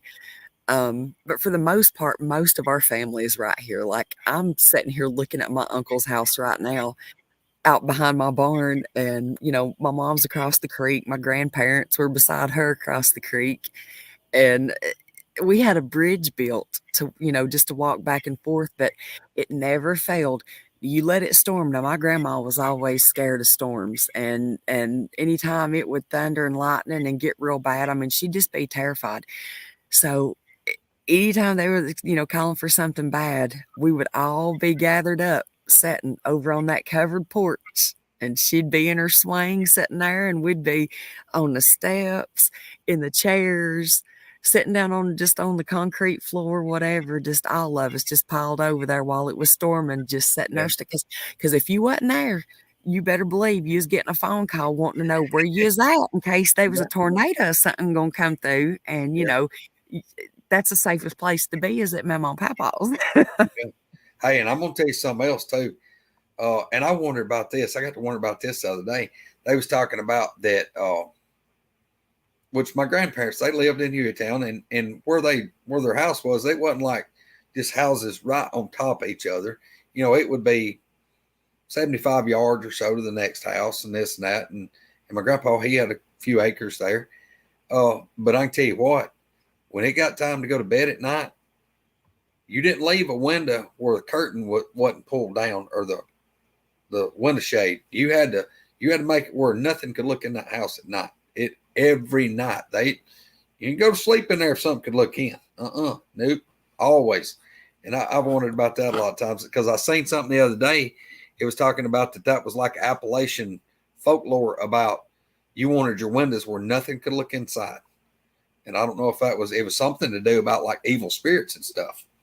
And I wondered about that. I thought, you know, back then I thought, well, they just don't want somebody plundering around be able to look in their house like a peeping Tom. And then I got to wondering, you know, was maybe it's something about that she just never told us, that it may have been an old wives' tale or whatever. I don't know. Yeah, well, they said, or boogers. Yeah. I'm afraid to get back on my phone. I don't want it to cut off, but let me see if I can pull this up right quick.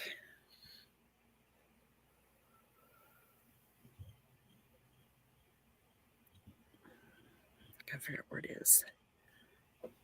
That's like, you was talking about that as far as the superstitions. This one was, it said,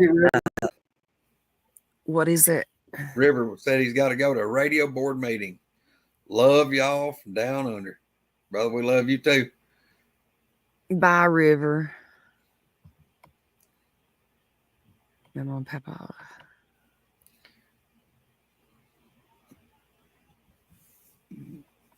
Chev, look at there. Yep. That's right, Mark. Yeah. Yeah. A lot of them old houses, they had blue paint under the porches. Hey, look here. She's out there right before y'all came home. She's out there doing shitty tailspins on her broom. Shh, don't tell on me. No doubt. Good night, Jim.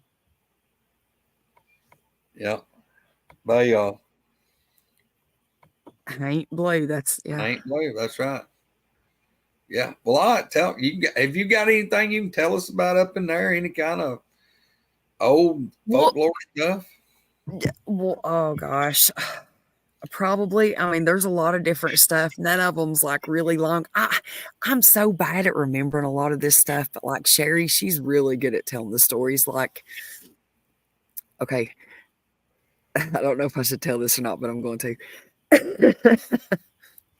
Well, it's about Sherry, and she's talked about it before, but It's kind of scary actually, because I remember being really, really small, like I'm talking a little kid, and being in the store, with mom or mama or both or whatever.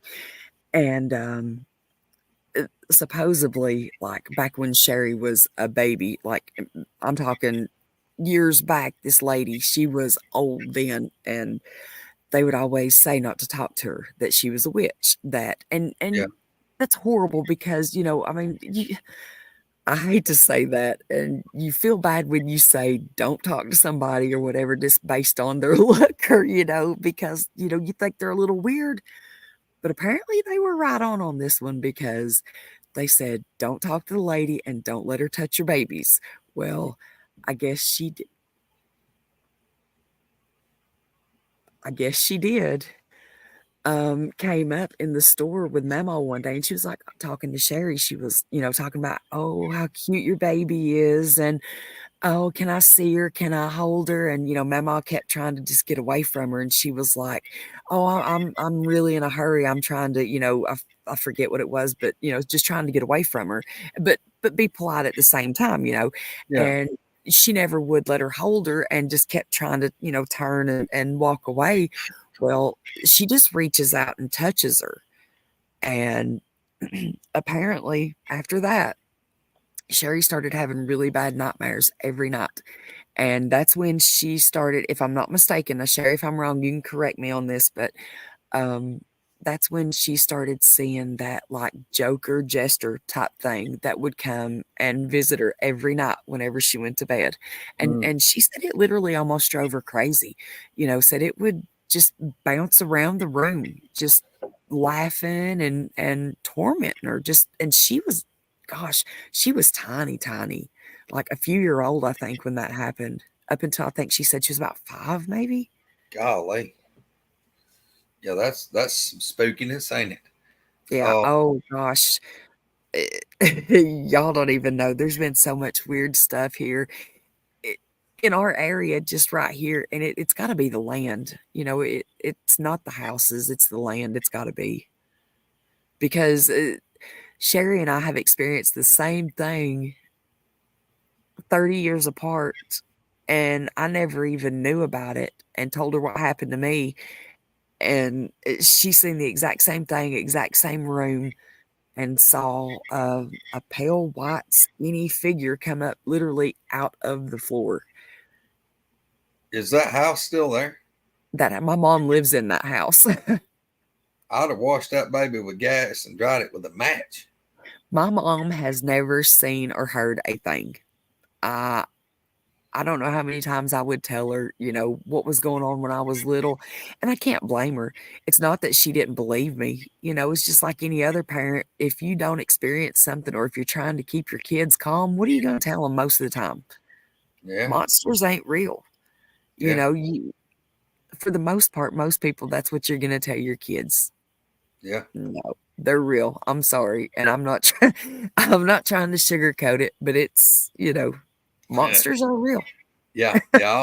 I'll argue with all of them. I've done seen them. You daggone right. I have seen plenty of them. People go, they ain't monsters. They ain't monsters. Well, I can tell you what, when the damn thing's 9 foot tall and probably weighs excess of 1,000 pounds covered in hair, I'm just going to call a spade a spade. That's a damn monster. Well, Yeah.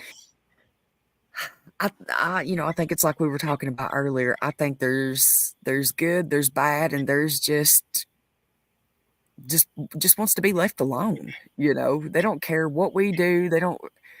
Yeah. They just want to just live, just like a lot of people do. They don't want to be pestered.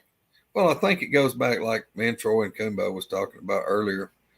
We was talking to Gerald, especially after the show, and today, and it's kind of like the deal of, yeah, a lot of these things are probably these boogers are just live and let live, but there again, it's you got to look at it like people. Day's time, you may have interactions with 100 people, and 99 of them may be great, wonderful people, but you may have that one asshole that he don't care who he hurts or what he does or what he steals or what he does to anybody. I mean, he may be looking out for him, and he don't care who it affects and who it bothers. That's the reason I don't have a lot of trust for them. I mean, I've been on the side that they weren't real friendly. Matter of fact, they pretty much hated me, and it was terrible. So, but yeah, I don't know. Misty, do you know what we was talking about while you were on your siesta a while ago? We was talking about Cades Cove. You know anything spooky out of Cades Cove area? You ever heard anything much? Supposedly there's feral people up in Cades Cove. Yeah, I have heard that. You know, that's what they alluded to, that Dennis Martin kid that got gone in, was it 72, 73? I'm not sure. Something like that. I mean, I may be off on that, but I think it was in the 70s, early 70s.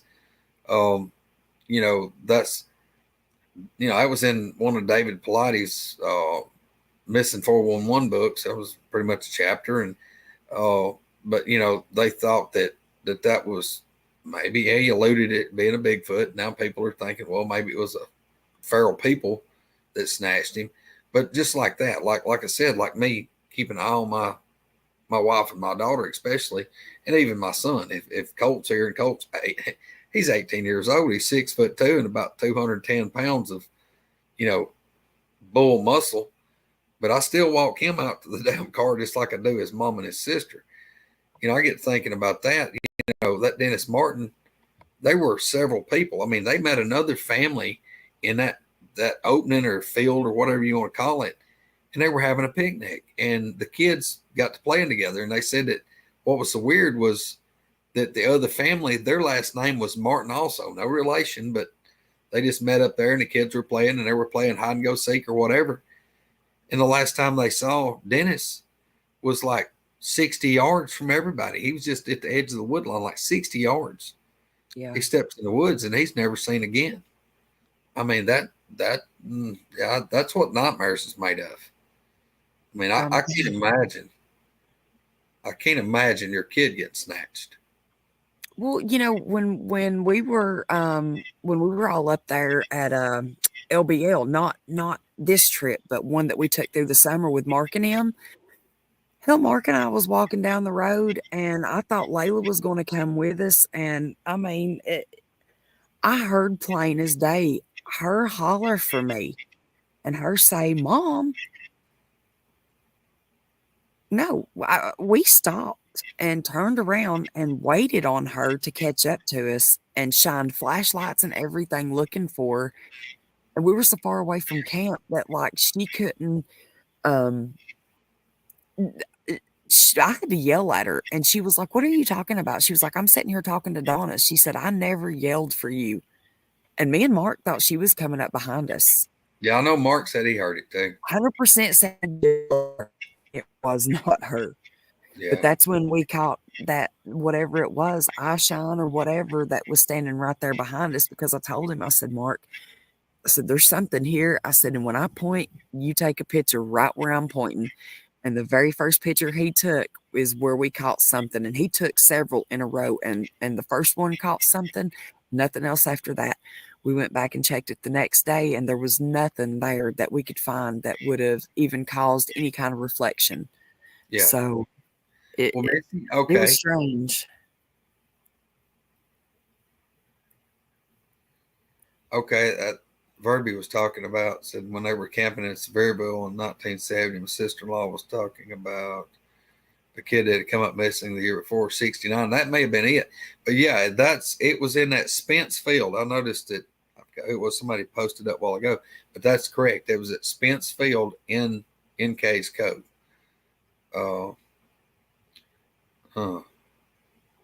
Been caught exaggerating stories.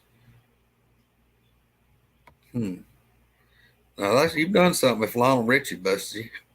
I don't know how Lionel Richie got him, but look here, Lionel Richie, I'm glad he didn't go.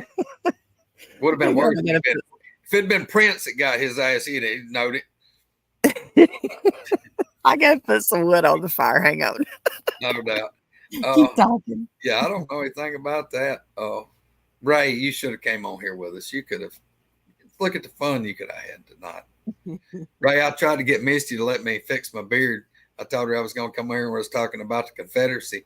Look here, I told her I was going to go on tonight, and I was gonna get my beard in Yosemite Sound mode. Check this out. Look here. That's the way I was gonna come on. Look here. Ain't that cool? What do you think about all that? I like it. Ain't I it? think you should do it in braids.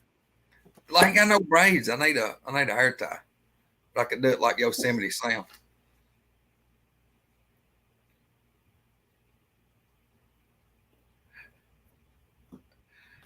Oh, Okay, well, let me ask you this. Can you hear me? yeah. Let's see if I get going. All right. I'm going to knock something off before I'm done. I've got cords everywhere trying to run power out here. I can't nothing get you to get tangled up in the drop cord. It's cold. Golly. So, all right. You know, somebody was talking about the Bell Witch and stuff. We went and camped at Daniel Boone, and that we had a lot of weird stuff happen there, and that's close to that place. You know, that's right there next to the Bell Witch farm. Yeah. I'm sorry, you darn varmint.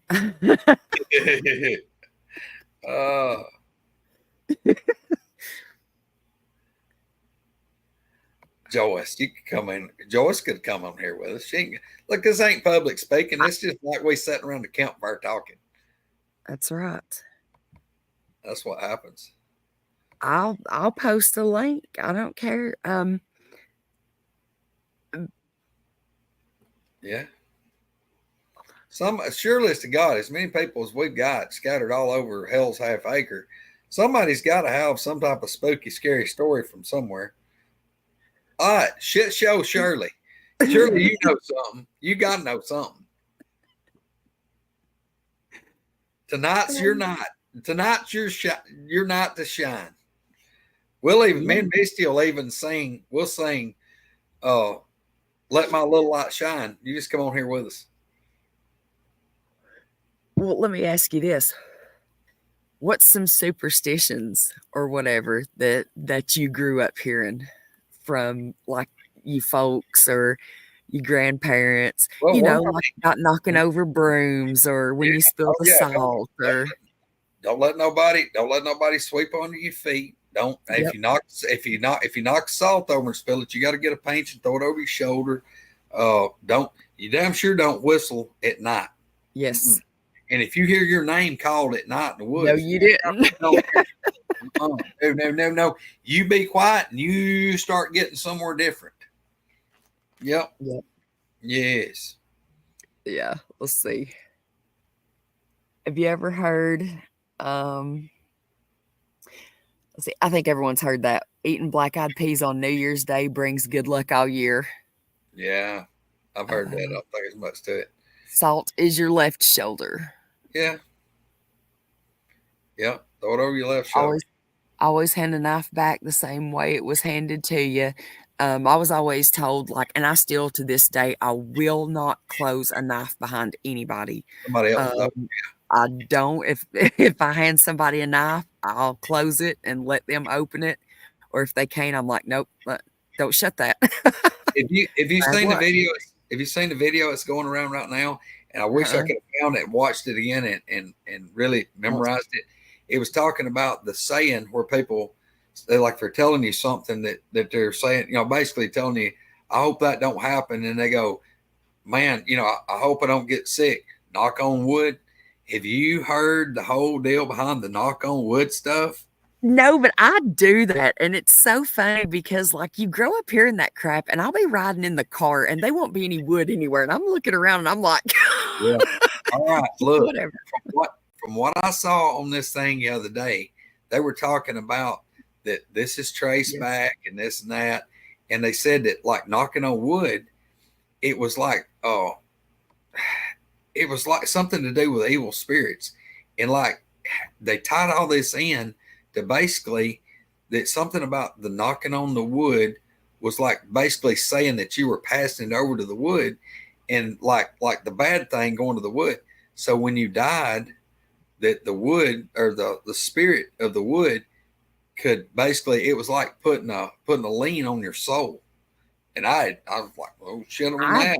hadn't heard that. No, Yeah, I'll try to learn. I'll try to find that and look some more on it, because I was like, that's creepy as damn it. So, yeah. Patrick said put an X on the window if a black cat runs across the road. I yeah, still do that. I guarantee you can still see them on my window. We were always told though that you put a an X on the window for yourself, everybody in the vehicle, and one for the car. yeah, Let's see. yeah. That Aunt Verby right there. Yep, you're not supposed to give anybody a knife. You're supposed to take something and trade. Well, Coombo's messed up because I gave him 3 pocket knives when he left a while ago. So, hey. You ever heard? Now, my neighbor, I'm the world's worst, y'all. I may not have manners most of the time, but like when somebody gives me something, I always say thank you. And my neighbor always gives me like cuttings off from plants or that's alive, and she's like, Oh no, we've lost her. She's frozen. See, look okay, at her. I cut out for a second.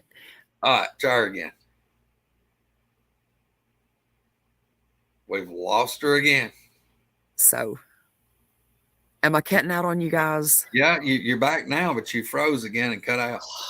Look, the evil spirits didn't want you to get that knowledge out. I know. I'm going to try to turn this on. I hope it doesn't. If it makes noise, you guys will have to tell me, because I'm going to have to see. Maybe my phone's going dead. Let me see if I can find the button. Hold on.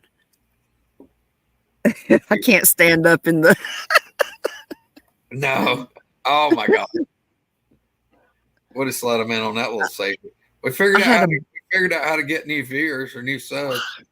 Where? Hold on. I am going to have to stop this a second. I didn't even realize I was boobing the camera earlier. Oh, Lord. I was sitting there, and she's like, I got to move this around. And she stands up, and I look over, and she's like, the camera is like going right here on her chest. And I just start dying laughing. I said, look, no, please don't do that in live. I said, we'll have like another 10,000 viewers, subscribers by tomorrow evening. Why? I said, you're like boob flashing the camera. She starts dying laughing. I couldn't help it. I've got a battery pack behind the, so if it kicks on, I may have to move it. Let her go. It'll be all right. Let's see. Black cat crosses From the other side. In front. You spit and curse twice. I hadn't never heard that. Hey, look, I ought to be like good for the next 3,000 cats that come across in front of me, because I spit and curse regular. Let's see. When riding a bus, pick up your feet before crossing road. Oh wow, I hadn't heard that either. I ain't never heard that, Flat Rock. I don't know what that's supposed to do. Let's see. I know something we need to talk about. How many of y'all have ever sat and watched somebody?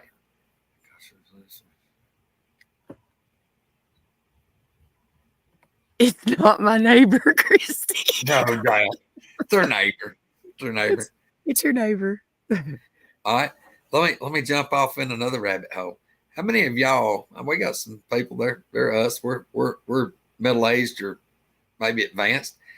How many of y'all ever watched a man take witch for water? How many of y'all ever watched somebody go across the yard and find a water line or a power line using 2 metal coat hanger wires, or take a plum or a peach tree 1,000 rods? Yes. Take a peach tree limb and hold it with your thumb and your fingers in a Y, and go out through there and watch the end of it start just bowing up and pull into the ground. Y'all ever watch that happen? Oh yeah. Yeah, it works. 100% it works. I've done it. And I tell you one thing, I went out here and JR told me, he said, I'm going to tell you right now. He said, I don't know how in the hell you hit that water line, an inch pipe. I was putting up a fence in the backyard, driving a fence post in. And I said, I can't drive this post right here. I said, I think I'm going to hit water. He said, no, you ain't gonna hit water right there. He said, that water line, he said, if you hit that water line and it an inch wide, he said, I forget what it was, but pretty much like you can just start every time we have a water leak, just going out in the yard and just telling me where it's at. And I said, I'm telling you, I got a bad feeling about driving this post right here. Mm-hmm. Well, I'm gonna tell you this. I just seen that comment right there, Mike. Well, I hit the water line dead center and busted it. So Yeah. Well, but no, Mike's comment right there. He's talking about his uncle. Mike, my parents. I mean, the way that they farmed, we had four chicken houses. Well, we had a well that just wasn't putting out enough water. So Dad had a guy come out. He was gonna get a new well drilled, and we figured we was gonna have to get a sure enough deep well. And the old man that was gonna drill the well for him, he come out and talked with Dad. I was a kid. I was probably about 10, 12 years old.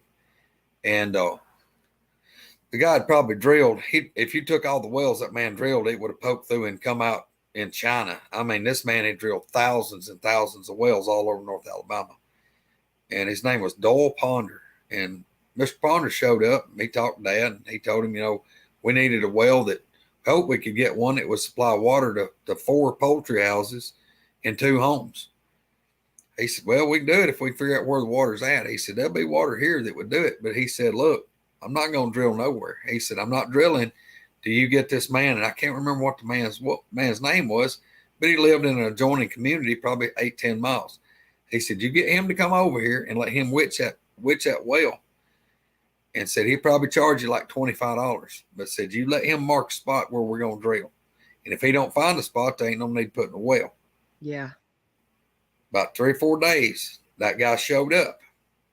Daddy paid the guy. He walked out there. He had a limb on the back of his truck, and it was either a peach tree or a plum tree. I can't remember which. But he got it out of his truck, and he was looking at it, and he looked around, and Daddy had a little orchard. And he asked Daddy, he said, what, is that not, it was either peach or plum.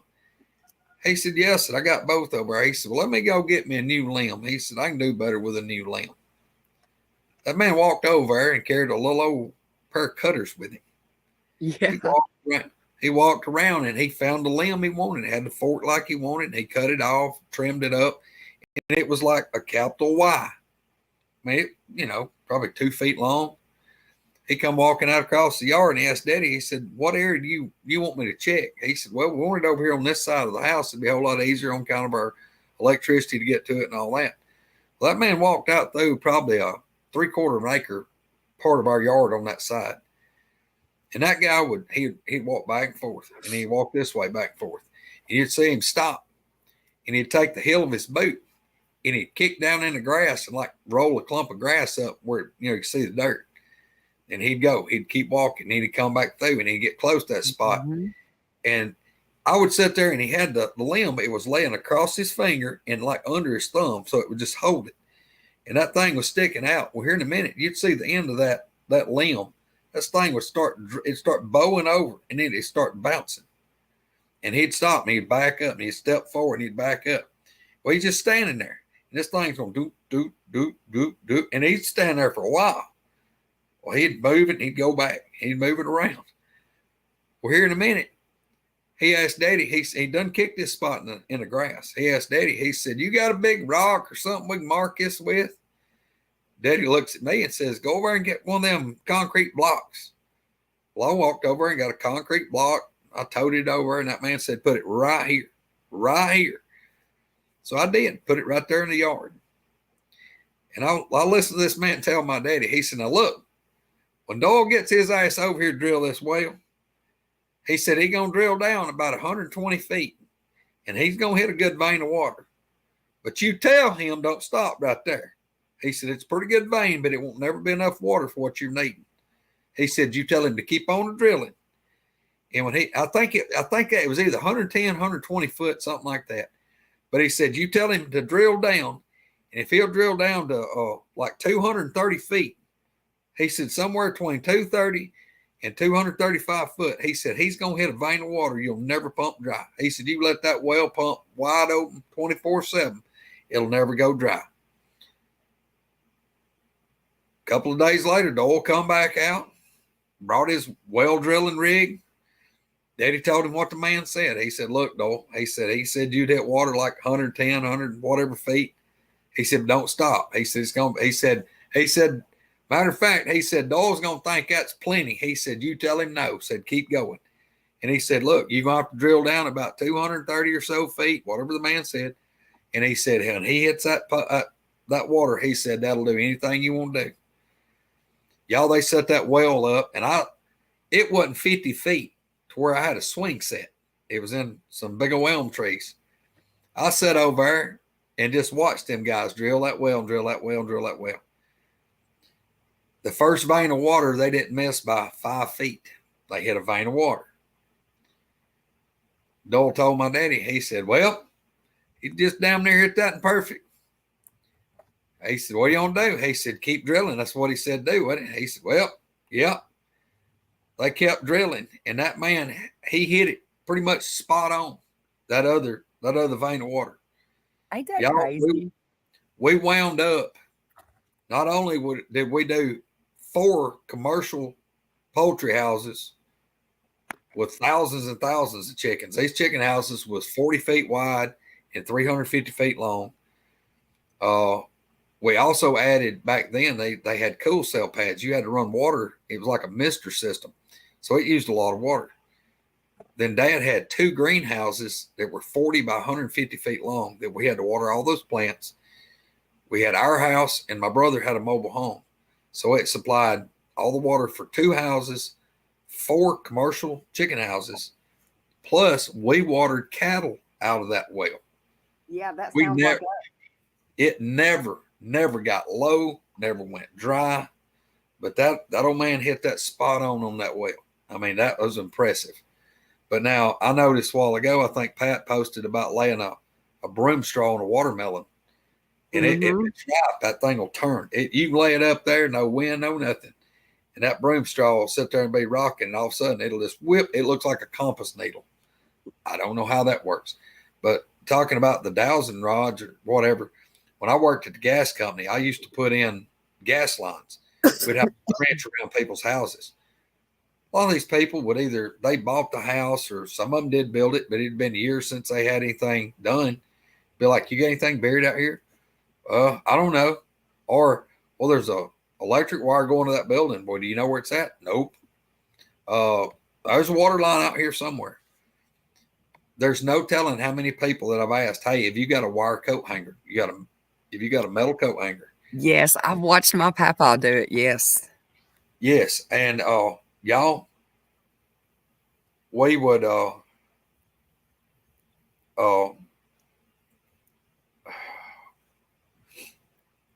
hang on one second. I got a message.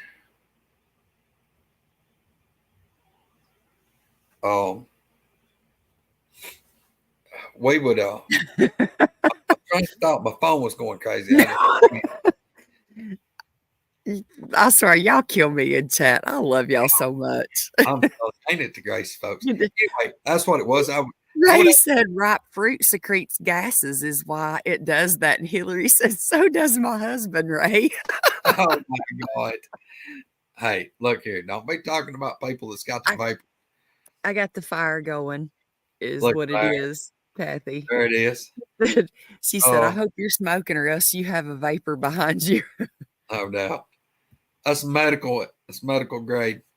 Oh, anyway, but no, I would ask these people, look, if you got a coat hanger or just a wire hanger that I can have, because I'm gonna destroy it. And I would take a pair of cutters, a pair of snips, and I would snip those things and bend them like an L, like a capital L. You could hold them down right in front of you where it'd be pointing out, and they'd be sticking straight out in front of you. You go across the yard real easy. When you cross that water line, if you cross a electric wire, those wires will be pointing out and they'll cross. When you're right over it, they'll be right over top of each other. If you keep walking forward, they'll come back to you. You back up and they'll line up and they'll absolutely move back and forth. Well, yep. Have you ever seen where you can take somebody's wedding band and I'm sorry, give me just a second. Me too, Phyllis. where you take the wedding band and tie them on a string, and you can hold them over the pregnant lady's stomach and literally just hold it still, and it will. I cannot remember which way it is. It's boy and girl. One way will swing straight across, back and forth, and the other way will do a circle. I'm thinking it's the girl is the circle at the pendulum. Yes, there you go, Ray. It's late. I'm tired. We've been hours today.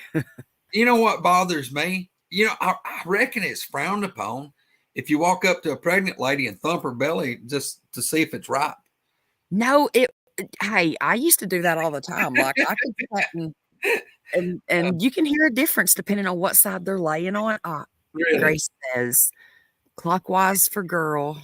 Hillary said yes, circle for girl. Huh. But it works 100%. And we done it and told every one of ours. My mom and them done it. Sherry and them's done it. Everybody, we do it on all the women or whatever, just to see how, accurate it is. Supposedly, it can even tell you, like, if you don't have kids, it can tell you what you're going to have, how many you're going to have, and in the order if you hold it long enough. And it does work. I'm not saying it works every time.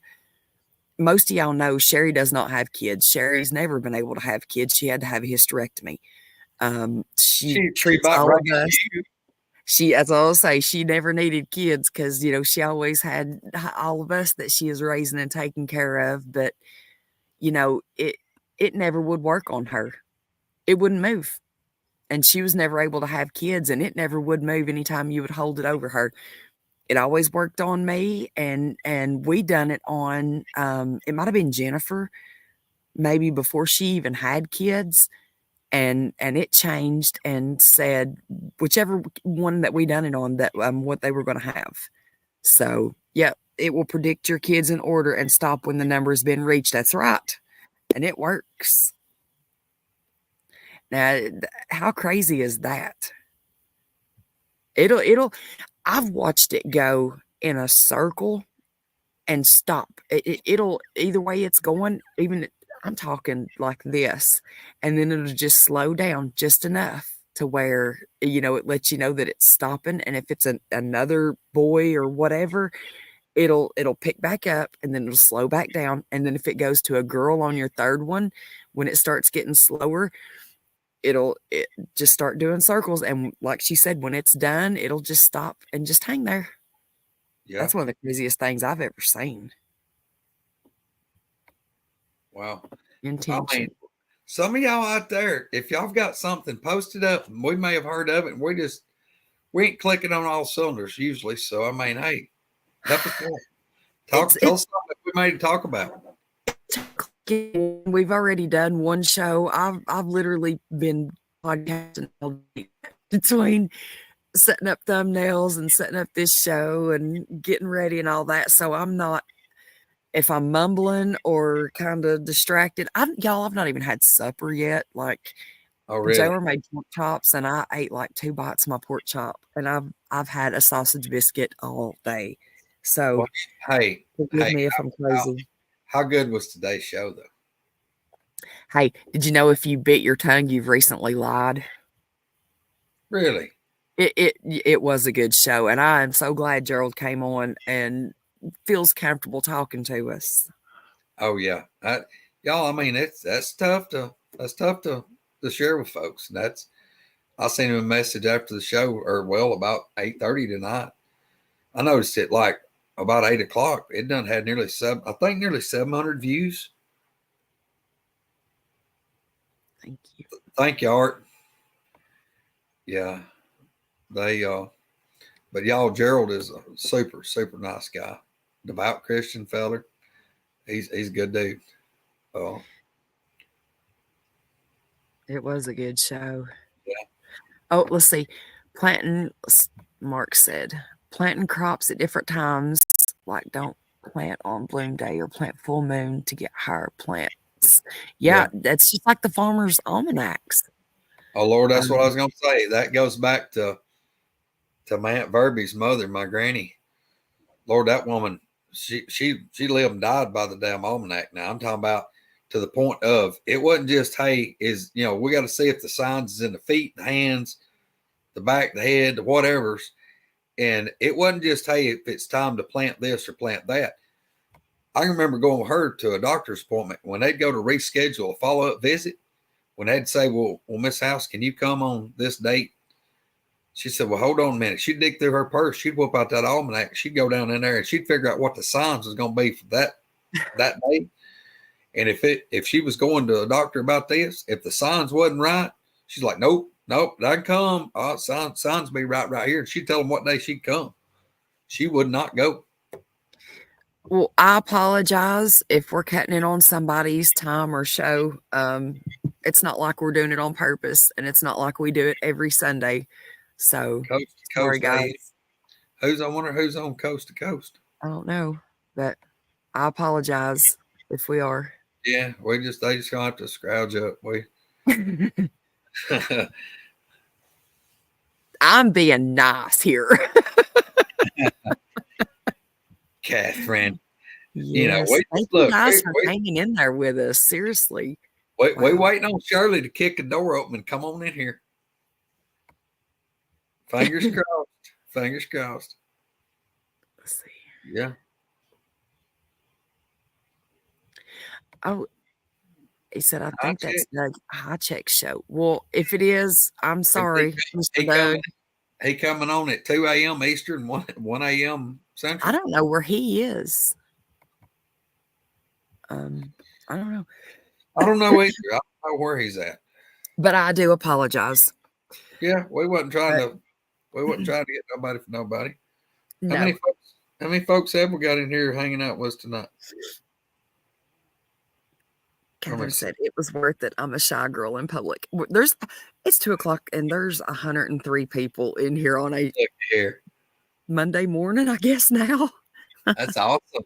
That's awesome. That we got with us, and we've had interruptions and everything else. And hey, they had to sit here and let me sit here and bore them to death by myself for 5 minutes. I know, and I hate that, guys. I am so sorry that happened. Have you ever heard being frightened by an animal will mark a child in the womb? No, I want to hear more. Tell me about that. Well, no, I've just got. I took notes when we were going to do this because you know how I am. I get like squirrel brained and forget what I'm talking about, so I have to take notes.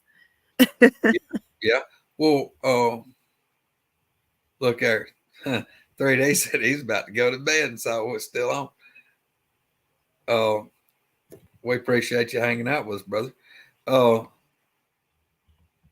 Man, that gone. Ted must have a late night job.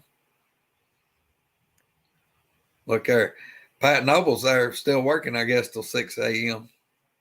He's just hanging out and chilling.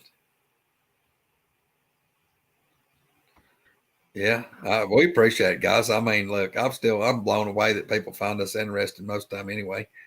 But yeah, look, here's what we got to do. Grace said, I'm in the UK. I went to bed after the last show and I woke up to this one. Well, we're glad you're here, Grace. Yeah. Grace, tell us how you found us anyway, if you don't care. I mean, look. And no, Larry, we're not going to do that. We're not going to do that. No. I'd rather not. I mean, I'm just blessed or feel blessed that everybody's in here finds us interested enough to hang out. I dang sure ain't going to charge you to watch us. Yeah. How did you, that's cool. In the UK. Yeah. I mean, we got Sharon's in Belgium. Yeah. Kathy said it's the Twilight Zone. Yeah, we're like the rerun of the Twilight Zone. We're the show that got canceled. She said she's been listening for a long time. Well, we're glad you're here. Well, awesome. Hey, look here. Shirley, tell her what it's like to sit over there and not socialize. You got to get in here with us. Get in here this date, like that date with us. I'm so proud of Catherine. I'm telling you. Hold on.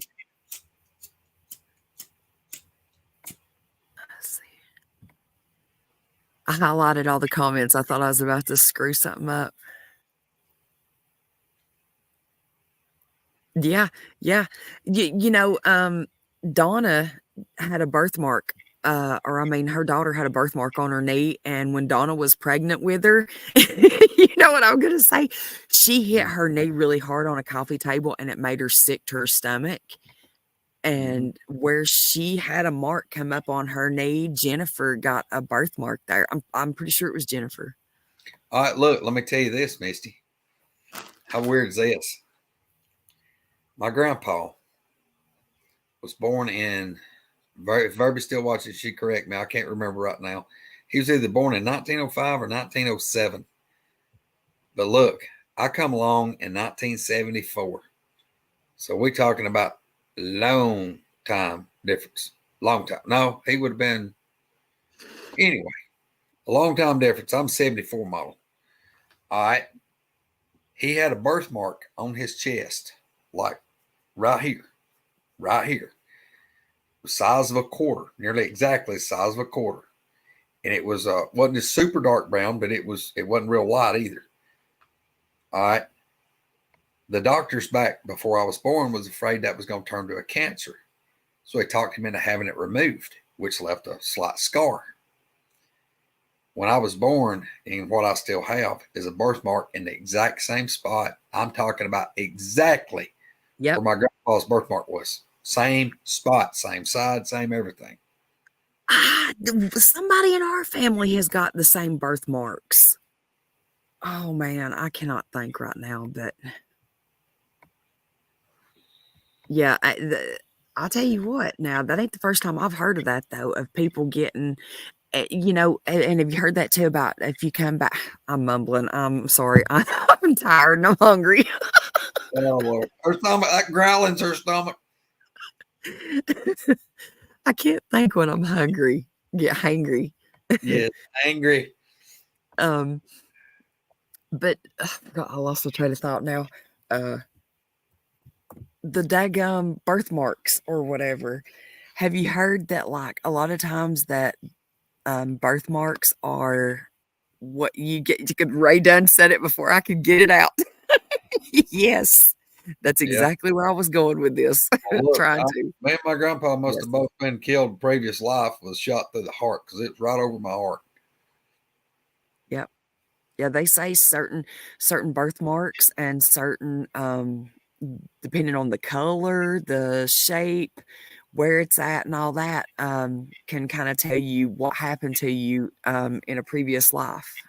The one I've got one right here, but of course it's all covered up with ink now.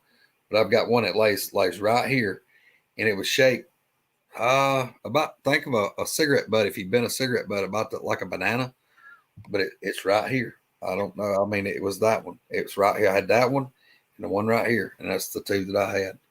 1906. Yep. I was thinking, I couldn't remember. I knew it was in there somewhere, Burby. But yeah, but like I said, he was born in 1906, and I come along in 74. And I had the exact same size, same color, same place, identical birthmarks. Yep. Well, let's see.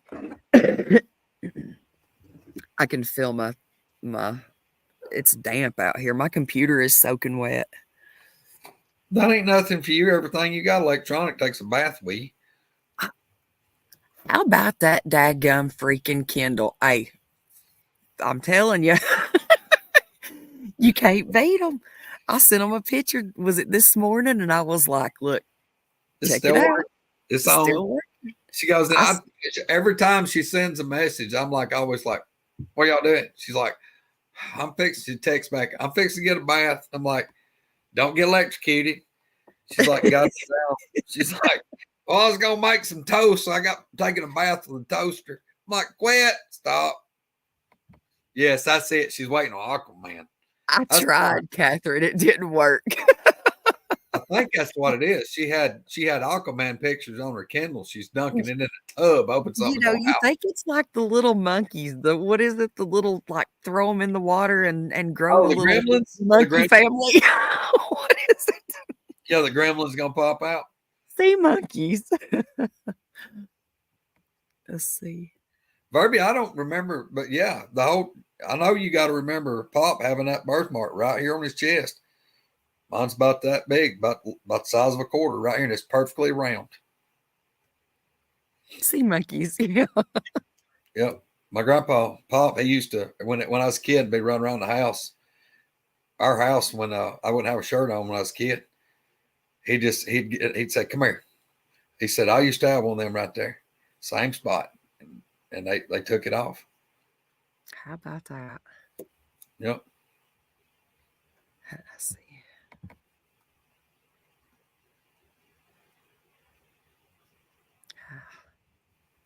Oh, Had a sure. bird. What, the third nipple?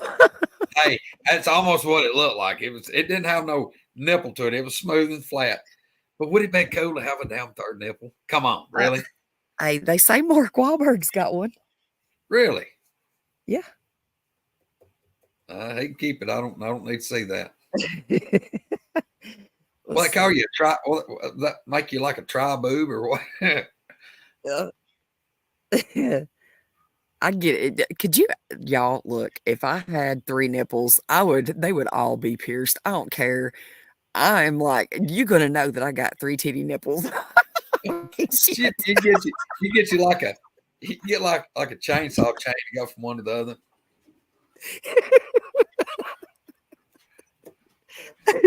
Got my pull cord. I mean, how many people's got that? Why would you not like? I mean, Hey, it's like if I had an extra finger or extra toe, extra digits, whatever, you don't know about it. Like, that's rare. I'm sharing. yeah. If your ears are burning, somebody's talking about you. Yeah. She had to go there. Hillary, come on. Now, you know, if you had 3 nipples, you are definitely going to tell people about it, right? I mean, Mark said, "Oh boy, here we go." Do you know how much wealth you could have with the OnlyFans page if you had 3 of them? I'm sorry. It's late. There's a phrase that fits that. It's called "never work again." Yes. Hey. All right, let's see.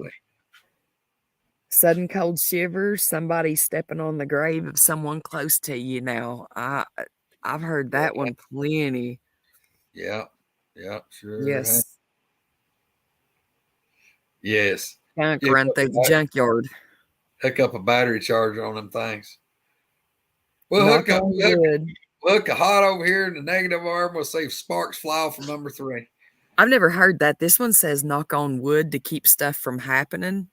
Oh, no. That's what we were just talking about. It's just the way they worded it. I guess I was thinking. It's basically warding off bad things. Yeah, knock on wood. Yeah. Never wear new shoes on Easter. I have heard that. Never play leapfrog with a unicorn. Yeah, well, you know, you probably wouldn't have to hear that one, or you'd only do it once. Yeah.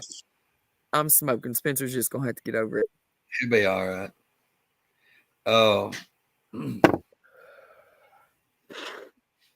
All right, let's see. What about some cryptids? What's some weird cryptids? Because we're gonna have to cut this off here in a minute. We've been on here 2 hours and 13 minutes already. You gotta go. Time's flew by. I'm just tickled everybody's on it. We still got 96 people in here. Kathy said you're gonna have laryngitis. I know. I can. You can probably done hear it. I can feel it. Pyro, 5% of people. Brother, I gotta know 3,000 people. Where's all these damn tri-nip people at? Ain't nobody coming out the closet saying, "Hey, look here." I call Greg when I'm on the pot. No doubt. Yeah.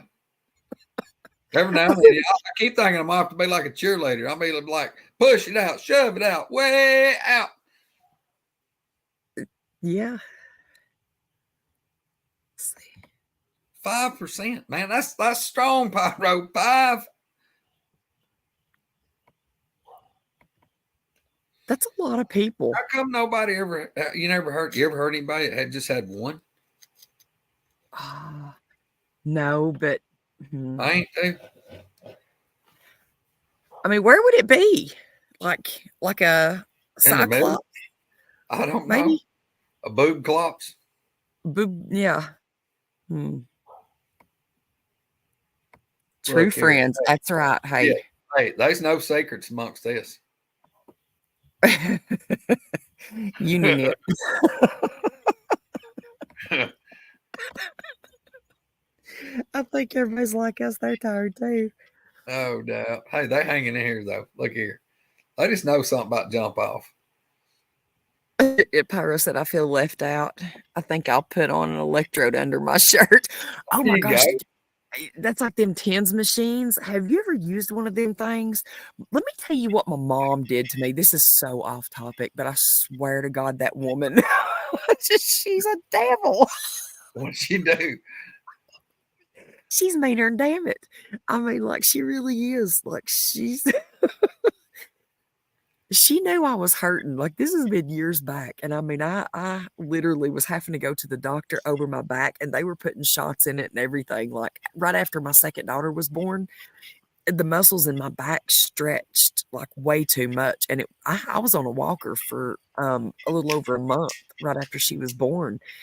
And a couple years go by, and I'm still kind of on and on, or off and on, having problems. And she's like, "Oh, try this TENS machine." She's like, "I'm telling you, it'll help." She puts that damn thing on me, and I swear to God, the woman turns it wide open. I come up off the floor screaming and can't get these things off of me. I've never felt such pain in my life. Like, childbirth wasn't that bad. Oh, When wow. you put a TENS machine on a sore spot and you turn it on wide open, that ain't the way that works. You got to ease into that. Golly. Yeah, that I've got one that my dad got, the doctors gave him. It wasn't one of these, hey, let's just go buy us a TENS unit. I've got one in here. It'll about make sparks shoot off your fingernails. God dang, it'll put you on. I started to use the stupid thing on my ankle the other day. And I thought, well, maybe that would help with the pain a little bit. And I got thinking, no, you dumbass, because you've got this damn big chunk of titanium metal in the middle in place of that bone. And I don't know how that titanium's going to do real great with that electricity flowing through it. I wait toward better judgment. I thought I may ought to wait till I go back to the doctor and just ask him how that's going to work. You could probably use it. I don't think that would matter. There may be certain spots you can't put it on, but What I'm saying is should that big titanium grounding rod in my leg that I've got called an ankle now. I'm just afraid that electricity just won't zip right through that titanium and it like blow my toes off or something. blow my toes off. Yeah. No doubt. Look, my wife don't pepper me and pet me like you should be doing, JR. I mean, I'm out on my own. It's a cheap hoe. I've seen some cheap hoes too. uh,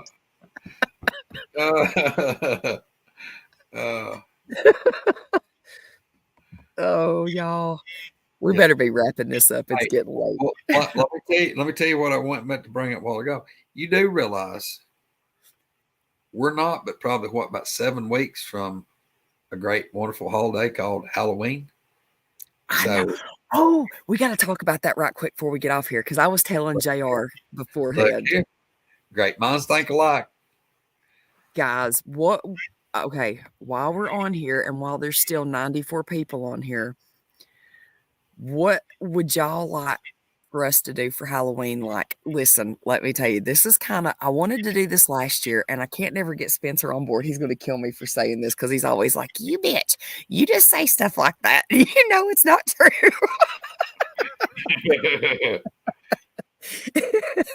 But whatever. He said, what costume? No, obviously, I mean, I'm sure I'm going to dress up, because, that's one of my favorite times. Oh, yeah. But what do y'all think? Like, I want to do like a scary story, kind of almost like an old radio show. You know what I'm talking about? Like, Yeah. I don't even really want to do like a live like this where we're sitting and talking. I think it would be pretty cool to kind of set it up like a radio just the broadcast. You know what I mean? Like where you can't hear anything. Just an old y'all. I'm so tired. I swear to God, I cannot think of anything. My mind is just. You No, know we what I'm did. saying? We got to It's like a figure radio out. broadcast. Yeah. I don't know what day of the week Halloween's on this year. I hadn't looked, but we need to do a show that Halloween night, like a late show, and do a good one. A dwarf. I'd suck as a dwarf. I'm 6'1". Now we might get Spencer roped up into it.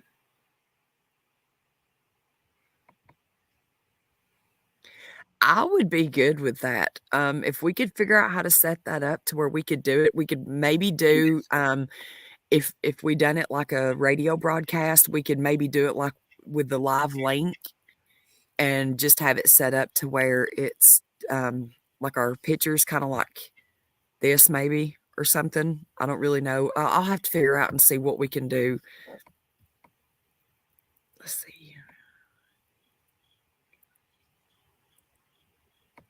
Hey, look here. I can do the cousinette. Look at this.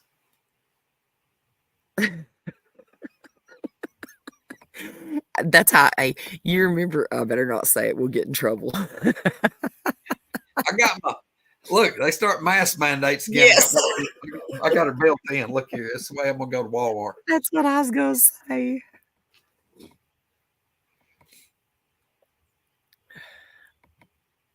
Yeah, you know what I'm talking about, Catherine. When you get so tired and like I've not ate or anything all day, and I've not had no sleep, and it's weird how you just like you can't think when you're tired. I don't know. Kind of like when you're a kid and you go for a sleepover and you're up all night and everybody gets delirious. Yes, and I get crazy. Yes, just like that. Yeah. If I can figure out how to do it, I think that would be pretty cool. But you know what would be awesome? I'm just gonna throw this out here. You know what would be absolutely phenomenal, awesome?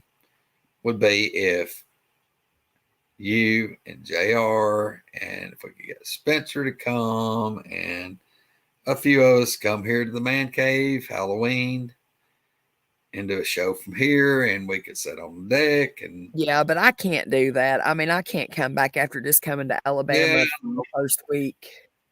I don't know. We're gonna have to plan for these days though, one of these years. Look at that. Yeah, me too. When read right, yeah. Go fangs. Good night, Mark. Yeah. Thank you. Man, I forgot he has to work on Sunday nights. Yeah, they are. But no, we if somebody's got some ideas, send us a dadgum email, a message, or whatever. I mean, throw them. Look, we into brainstorming. Yeah, and give me some ideas on some costumes because you guys know I'm going to dress up the whole probably. Well, I don't guess I will the first week because we'll be in Alabama. So I've been trying to get one of the last 3 years. I've been trying to dress like that ghost where they take. It's simple. All you got to do is get the cheek. Nobody head. You cut out 2 holes and you get the big googly eyes and stick them right here. And then when you walk, they do this and go round and round if you jump. It's pretty good. I don't blame her. There's nothing cool at all about that costume. I will argue different. You just got to get big googly eyes. Yeah, you got that right. We're going to wrap up soon. It is getting late. Yeah. Yeah. Well, I guess. Just like a frog. Yes. Like a frog. Yeah. The man, what was it? Man, I love frogs. No doubt. Oh, but seriously, look, we'll try to get more prepared. If we do another one of these, we'll talk about some folklore. This is kind of the spur of the moment. We kind of got sidetracked. I was going to come up with some more stuff and forgot about it. And then Misty's like, well, we'll just do it tonight. I was like, oh, crap. But hey, I did have a couple of cool things to talk about. Well, we would have had plenty because I was only going to do it for like an hour. But, Yeah, hey. And I'm sorry, to answer your question, I don't know personally of it affecting like. Right there. Ted's comment. There you go. I agree with him. I second that motion. And he ain't talking about me either. I'm looking. Little Red Riding Hood. Yeah. Holy crap. Let me tell you what, speaking of the that brings back some memories because y'all, I know you can't see how it is right here, but I literally just sent Greg and him a daggum video on that. And hold on just a second. It was that song pops in my head whenever I was walking through here because I always have a basket. I've got it with me right now. Look, this is my goodie basket when I'm foraging. For a while, she'll send me a message. I'm out here in the damn garden. I call it her vamp gardening. She's like, I feel like Little Red Riding Hood out here with my basket. I'm fixing to get eat. Well, when I walk down through here and I'm carrying that basket, and it's so dark. I'm like, oh God, I feel like freaking that song pops in my head. And then I'm like, no, stop thinking that shit. You can't be, you can't be thinking like that. Yes. It's a video for making vintage YouTube videos for free. Look there. I'm trying to get to We got Crystal in here with us. Yes, you're right, Crystal. We can't do nothing for an hour. I know. Why does my comments keep popping off? A Halloweeny show. A Halloweeny show? Do an old broadcast about a pack of dogmen terrorizing a few towns in the country, but tell Spencers about Bigfoot. No doubt. Yes. Patrick, I ain't never seen a goat with 3 tits. I don't know where you're buying your goats from. He got the Chernobyl goats.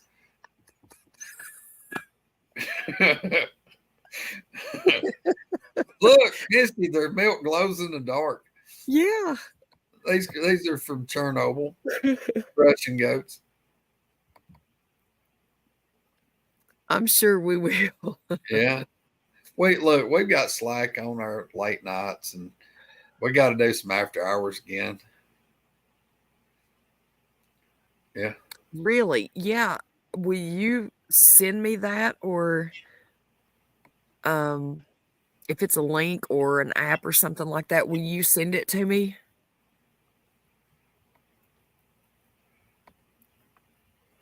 Pyro, yeah, that's right. That's in 5% goats.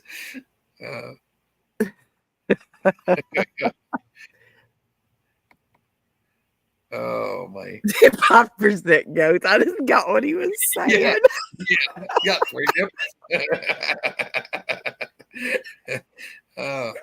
That's good. Jeffrey Arrington may have some 5% cows. I think Morgan's boyfriend had a 3 nipples. goat. I think everybody's getting tired. Go Thank you. I'll take your It's got look. Go man.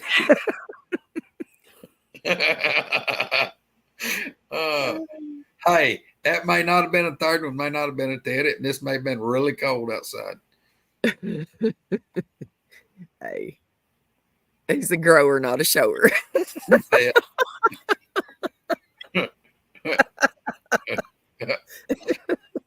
It's just like the little foam dinosaur she throw in the water. When it gets warm, it swells up. Look, I don't care. They ain't a woman out there. If you thought you could throw your tablet in the water and Jason Momoa is going to come out of it and damn start swimming around in your bathtub, they go throw their tablet in there. I don't care. I did. Oh, I'm telling you. She was whispering under her breath with some little spell going, Aquaman, Aquaman, Aquaman. She clicked her heels together 3 times and Aquaman should have appeared. It didn't work. I'm telling you. I didn't do something right. Oh, my God. All right, you ought to see us if we're about half liquored up. We're like totally sober right now.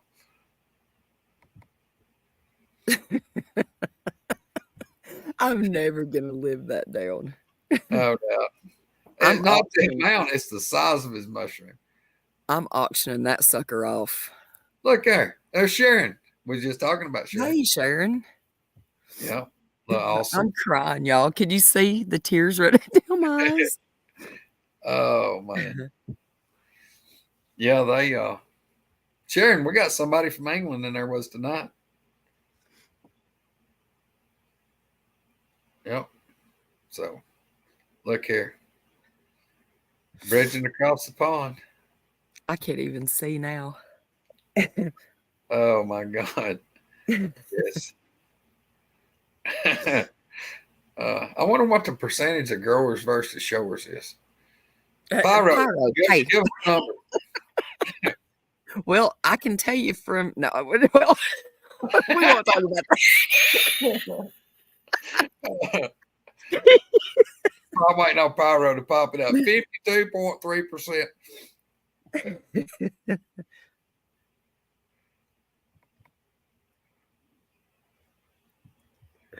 The UK.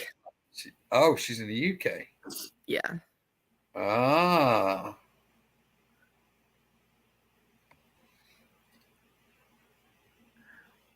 Oh, look at Crystal. Crystal done giving up an appendage.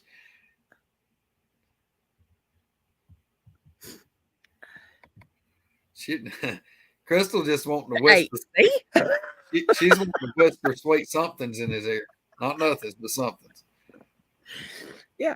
Look, you tell me you ain't gonna, take a chance on getting electrocuted. It is what it is. I mean, there's a 50-50 chance you gonna make it out alive. I mean, there's a good chance it might work. You just got to be willing to try. Wow. Oh, man. She said she's in Wales. Awesome. Wow. It's cool. That's unreal. I mean, it's just amazing. I'm amazed that people here local find us interesting, much less halfway around the daggum world. Oh, no. According to Alexa. Sharon said she's got the Rona. Oh, no. Oh, Sharon. Hey, look, everybody, look, y'all do your thing. We need to put some prayers Sharon's way. Definitely. I hope you get to feeling better. Yes. Sharon, keep us posted, please. And seriously, we'll be praying for you. That's right. Yeah, that's just hopefully you can get it whooped before long. Maybe it won't last long. Sharon, how long have you been sick? Been having problems or symptoms with it? All right, y'all. We're about to wrap it up. So if anybody's got anything they want to talk about right quick or whatever, because I am getting I'm past delirious. There's no telling. If we stay on here much longer, there's no telling what stories may come out. So at least neither one of us pulled a Jeff one. Oh gosh. I feel like I could. Him. Oh, I love Jeff to death. He's so funny, man. Mm. He's kicking her butt. Golly. Well, hang in there, girl. Stay hydrated and please stay moving most you can. I'm not saying get out and jump rope and run up and down the stairs, but please don't just lay around. Get up, move, keep that stuff broke apart. That's I can tell you, all the people that I know that got really bad with that stuff is try to move around and don't just lay and sit. So she said third day since a positive test. Yeah. I could tell you something that might help you, but I can't tell you on here. I'll message you later. And if you want to try it, fine. If not, fine too. But a lot of people that I know that's tried it, it's actually helped and, really quick. So I'll send you a message here after a while. Yeah, definitely, Sharon. We'll be praying for you. Hopefully you get it whipped out pretty quick. That's just, I mean, that's a mess. That the whole debacle is a mess. But yeah, so well, I guess we can shut her down. I mean, we'll try to be more entertaining next time. We'll. Good night. Yeah. Thank you. Yeah. That's not what I was going to tell her to do. That cures everything, Hillary. I don't know what you're talking about. It's a miracle cure. It's a miracle. It's a Christmas miracle. No doubt. Hey, Misty, guess what? This year, I won't have to be called Tiny Tim no more. I won't have crutches at Christmas. Yep. That's awesome, Greg. Says she sounds like Marge Simpson. Oh, Lord. You make her a third nipple. That's right, Pyro. She'll be a 5%. He's got 5% chance. You'll be a 5%er, Misty. I'll get you a shirt. Look, Everybody had the 3%er shirt. You can have a 5. Now, look, if I ever see somebody with 5%er shirt, I'm knowing. I'm gonna like, hey, let me see it. Come on. Which side? Hey, who said it had to be on the front and the middle? What if it's like on your back or something? What about that? I mean, you could have it like on your leg. You know how weird that'd be? That'd be weird than just having a third one. What if it was just like somewhere random? now look, would you sit and rub it all the time? Like, I'd be like, that's what I was gonna say. Like, if I had a nipple on my arm, I would pierce it too. would Like, you? Would you not? Like, I mean, look at my nipple. What would happen to it when you, hey, what would happen to it when you was washing your hands in cold water? Oh, I'm not even gonna. I was gonna say you could use it as like a temperature gauge. You know how cold it is outside. Let me see. You know, let me check the temperature out here. A little nipply. Oh Oh God. Oh man, hey, look here. You know how much? You know how easy that would make it on men. It would take a lot of questions out of the equation. You just like look over at it and say, "Well, maybe I go today," and well, nope, it ain't worth it this time. Catherine said you'd cut it off accidentally. You're probably right. What happened to that? Well, she done hacked off part of her damn tattoos here and there. Have you seen those, Hillary said, incorporated into a tattoo? You know, I've seen that where people do like their scars and things like that. Those are really cool. That is cool. The guy that does all my ink work, I've seen him. I've been over there and he'd have people who would come in and right after me or right before me. And I've seen him cover up a lot of scars that were bad scars. And man, he would hide them things. Check the temp in the coolers. Yeah. You know, I started to say that earlier whenever somebody said, how cold was it here? JR will always go, come here, let me see how cold it is outside. Look, Wanda used to get so mad at me. She'd get so mad at me because I was continuously tuned in Tokyo. I'd scream tune in Tokyo and twist. And my God, she'd get so mad. The all-seeing eye. I mean, seriously, what if it was like the middle of your forehead? I'm crying. What if it was somebody? I'm serious. What if it wasn't just on your chest? What if it was just a random on your shoulder or something?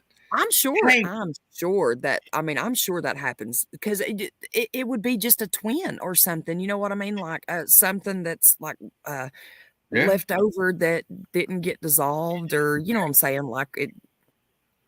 Is Dolly watching this? What if it was like handy, Misty? What if it was like up here on your shoulder, like right here? It would keep your bra from like sliding down your shoulder. You just like it would be like a hook. Yeah. Hey, look, that could be positive. Like I don't think so.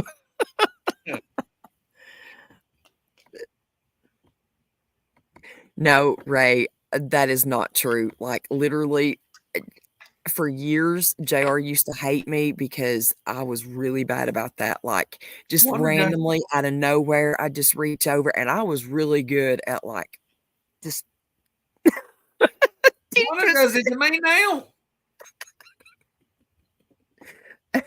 I keep explaining to her I'm not just a piece of meat. She don't listen. Shit.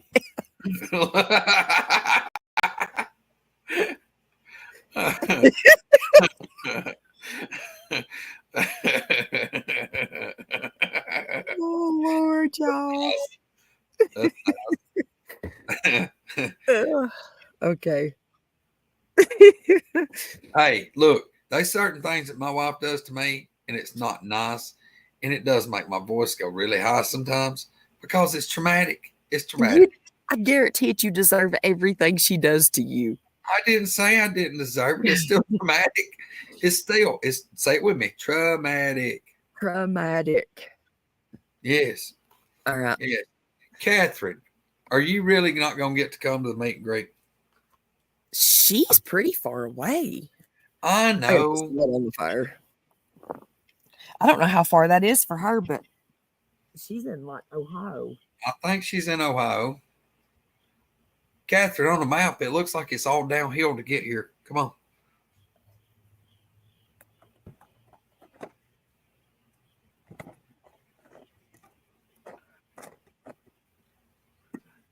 The pterodactyl in Jurassic Park. That's, hey, read Ray's comment. Let's see.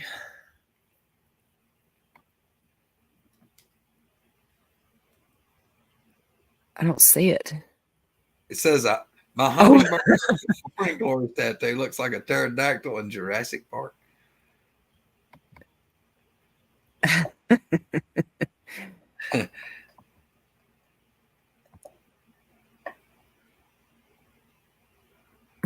Look, Hillary, I got it. I mean, women, their back hurts, goes out. Get a brace. Get a brace. You don't look at a gift from God and say, I don't want it. You just don't do that. Yeah. If they only knew. Ain't that right, Hillary? Oh. I couldn't imagine. I was never blessed to where I had to worry about like wide, broad shoulders, you know what I mean? Like the straps or whatever. Like some of these poor women that, you know, it cuts into their shoulders. And I never had that problem. And I'm glad I didn't. Is that, hey, wait, Pyro still in here with us? Pyro, what percentage, since you're in the medical field, what percentage of women have a good boob and a bad boob, or a normal boob and a good boob? Because apparently that's a lot. Apparently that's a thing. And I can't get nobody to tell me what the signs that are makes the difference between a good one and a bad one. I don't know. But apparently that's like a real thing that women believe in. Had her own zip code. The majority of women's are like that. Like you may not like notice, you know, mine shrank with age.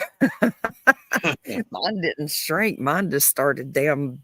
I mean, does like one of them just like, is it like having a lazy eye, the bad one? I mean, is it like looking around the corner or what? I mean, is it like one of them is straight and the other one like curves around and like looks around for scouting? Or I don't understand. I don't understand why we got to label one the bad. Look. Okay, y'all, I apologize for where this is about to go, but you know, if we're gonna go here, look here. I can't do it. I'm not even gonna say it. Oh Lord! Hey, look, we run off the rails. I'm talking about we like a 50-car coal train done piled up. I was gonna say, you know, you talk about damn women looking like this, kind of uneven. Well, look at y'all's naked asses in the mirror. You telling me you don't think your little twigs and berries hang crooked? Yeah, but I don't go around, look, this is my good one, that's my bad one.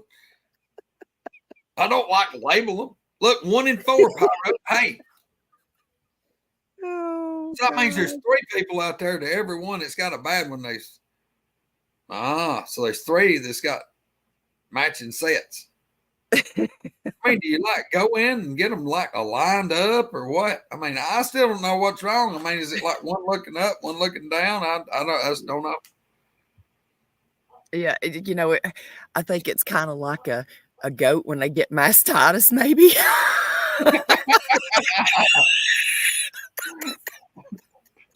I'm gonna flip over in this fucking chair. If you had a way, would I all died. Ted, I didn't never look good naked. It ain't no anymore to it. He said I don't look good naked anymore. Look, I'll tell you what. My wife figured out. that there ain't but one difference between me and Jason Momoa naked, and that's everything. That one thing is everything.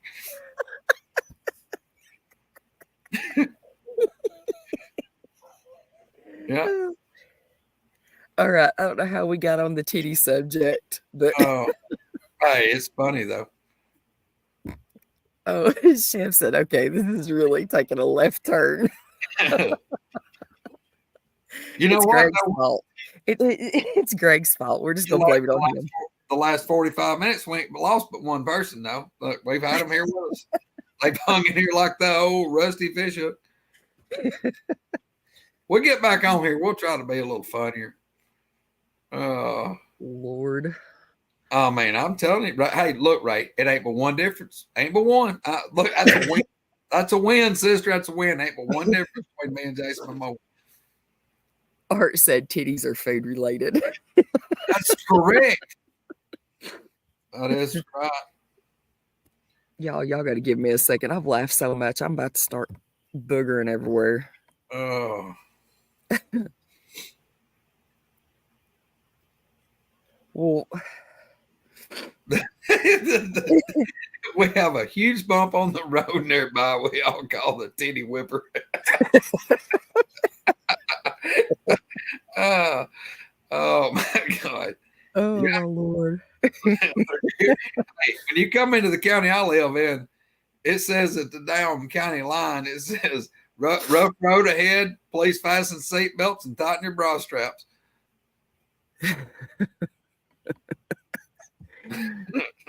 They may have fell asleep, y'all. Look here. This is like better than counting sheep. I think they just fell asleep. Probably. I know I'm about to. I accidentally seen myself naked the other day, scared the shit out of myself.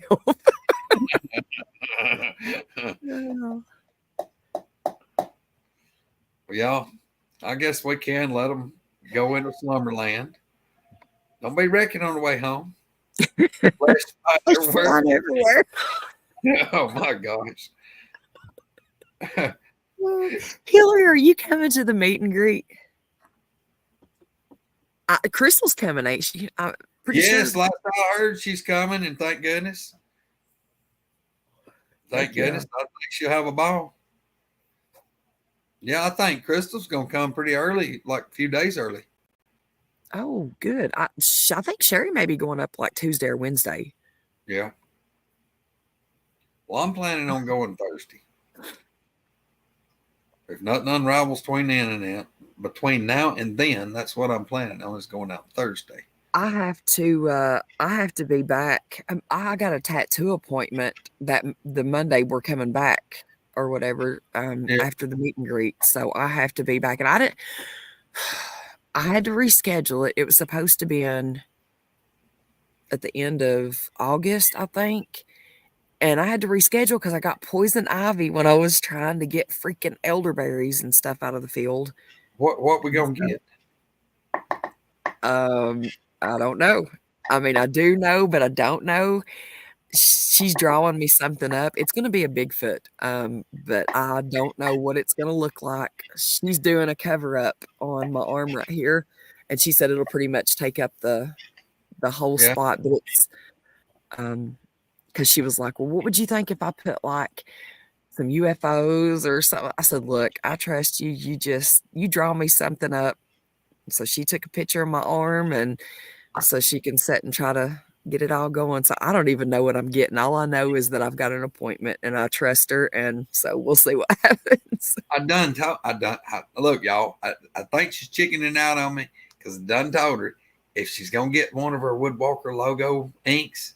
It's not going to be. Okay. I am going to get one. If you'll let me know when you and JR's coming, we're going to go have an ink fest. I told you, my guy over here is great. Okay, look, we're coming up early through that week, but I can't stay past Sunday. Like, we literally have to leave Sunday. So, but what I'm saying is, I don't know I need to know what day you plan on rolling in here. We'll probably be there at least probably by Wednesday, if not earlier. I'm not exactly sure 100% because we have to make sure he's got his days and all that in. Well, I I mean, did pack it, and it's really nice. if you could get here like Tuesday, I'll get a sync appointment for that Wednesday. Where would I get it? From I mean, my I- ink pen. No, I'm not saying that. Well, I don't even know what I would get. Like, he would have to know what I want ahead of time. He draw it up. My guy he'll draw it up in 5 minutes. Really? Yes. He drew this. I told him what I wanted. He put my woodwalker one together in about 5-10 minutes. Yep. No, I'm not getting it. Hey, how Okay. about a Bigfoot with 3 nipples? Like, I could nobody get in the world got one. You'd be a one and only. I could get a squirrel with 3 nipples. A 3-nippled squirrel. Yeah. Yeah. I just call it a triple. Yeah. Triple nipple. No, it's just a triple. Triple nipple. Tri nipple. A tri nipple. Yeah, Yeah. get a Bigfoot with 3 titties. Yeah. I can do it. Look, I'll I'm telling make you, though, my ink guy is freaking Or awesome. not. No, I'm not. He is good. Well, Yeah, I'm in. I mean, as long as we'll be there. Well, yeah. I I mean, think we can do it. We'll pull it off. Look, I ain't had no ink in like 2 months. I'm ready. Yeah. well, we can do it. Yeah. You just have to set us up the appointment, and I'll make sure that I get JR there early. Okay. Well, I'll line us up something I'll call. They're not open on Mondays. So I'll call Tuesday and I'll line it up so it'll be like the 2nd. Is that right? Yeah. October 2nd. I'll look it up. What would that be? A Wednesday? Be on a Wednesday. Then if y'all can get here like on Tuesday night, Wednesday, be dandy. Because I was planning on going down yonder on Thursday. Yeah. If y'all can get here like Tuesday night, Wednesday night, we could all go down there on Thursday. If I go in with a tattoo from another artist and my girls see it, they're going to be like, "You're a traitor." No, you'll be all right. So look, I got held hostage. This is the only way I can get out. Yeah. I'll be like, "Look, I had to. It's from Alabama." Yeah, I mean, look, my tattoo guys. Yours, they're doing yours. They're pretty good. But my guys, he's good. He's real good. So, and he's fast, and it's not super painful. Robert said, "Darn, you're still on. I fell asleep." We were trying to tell Ian's bedtime stories, and then somehow we got off onto 3 nipples, and I don't even know where all we've been.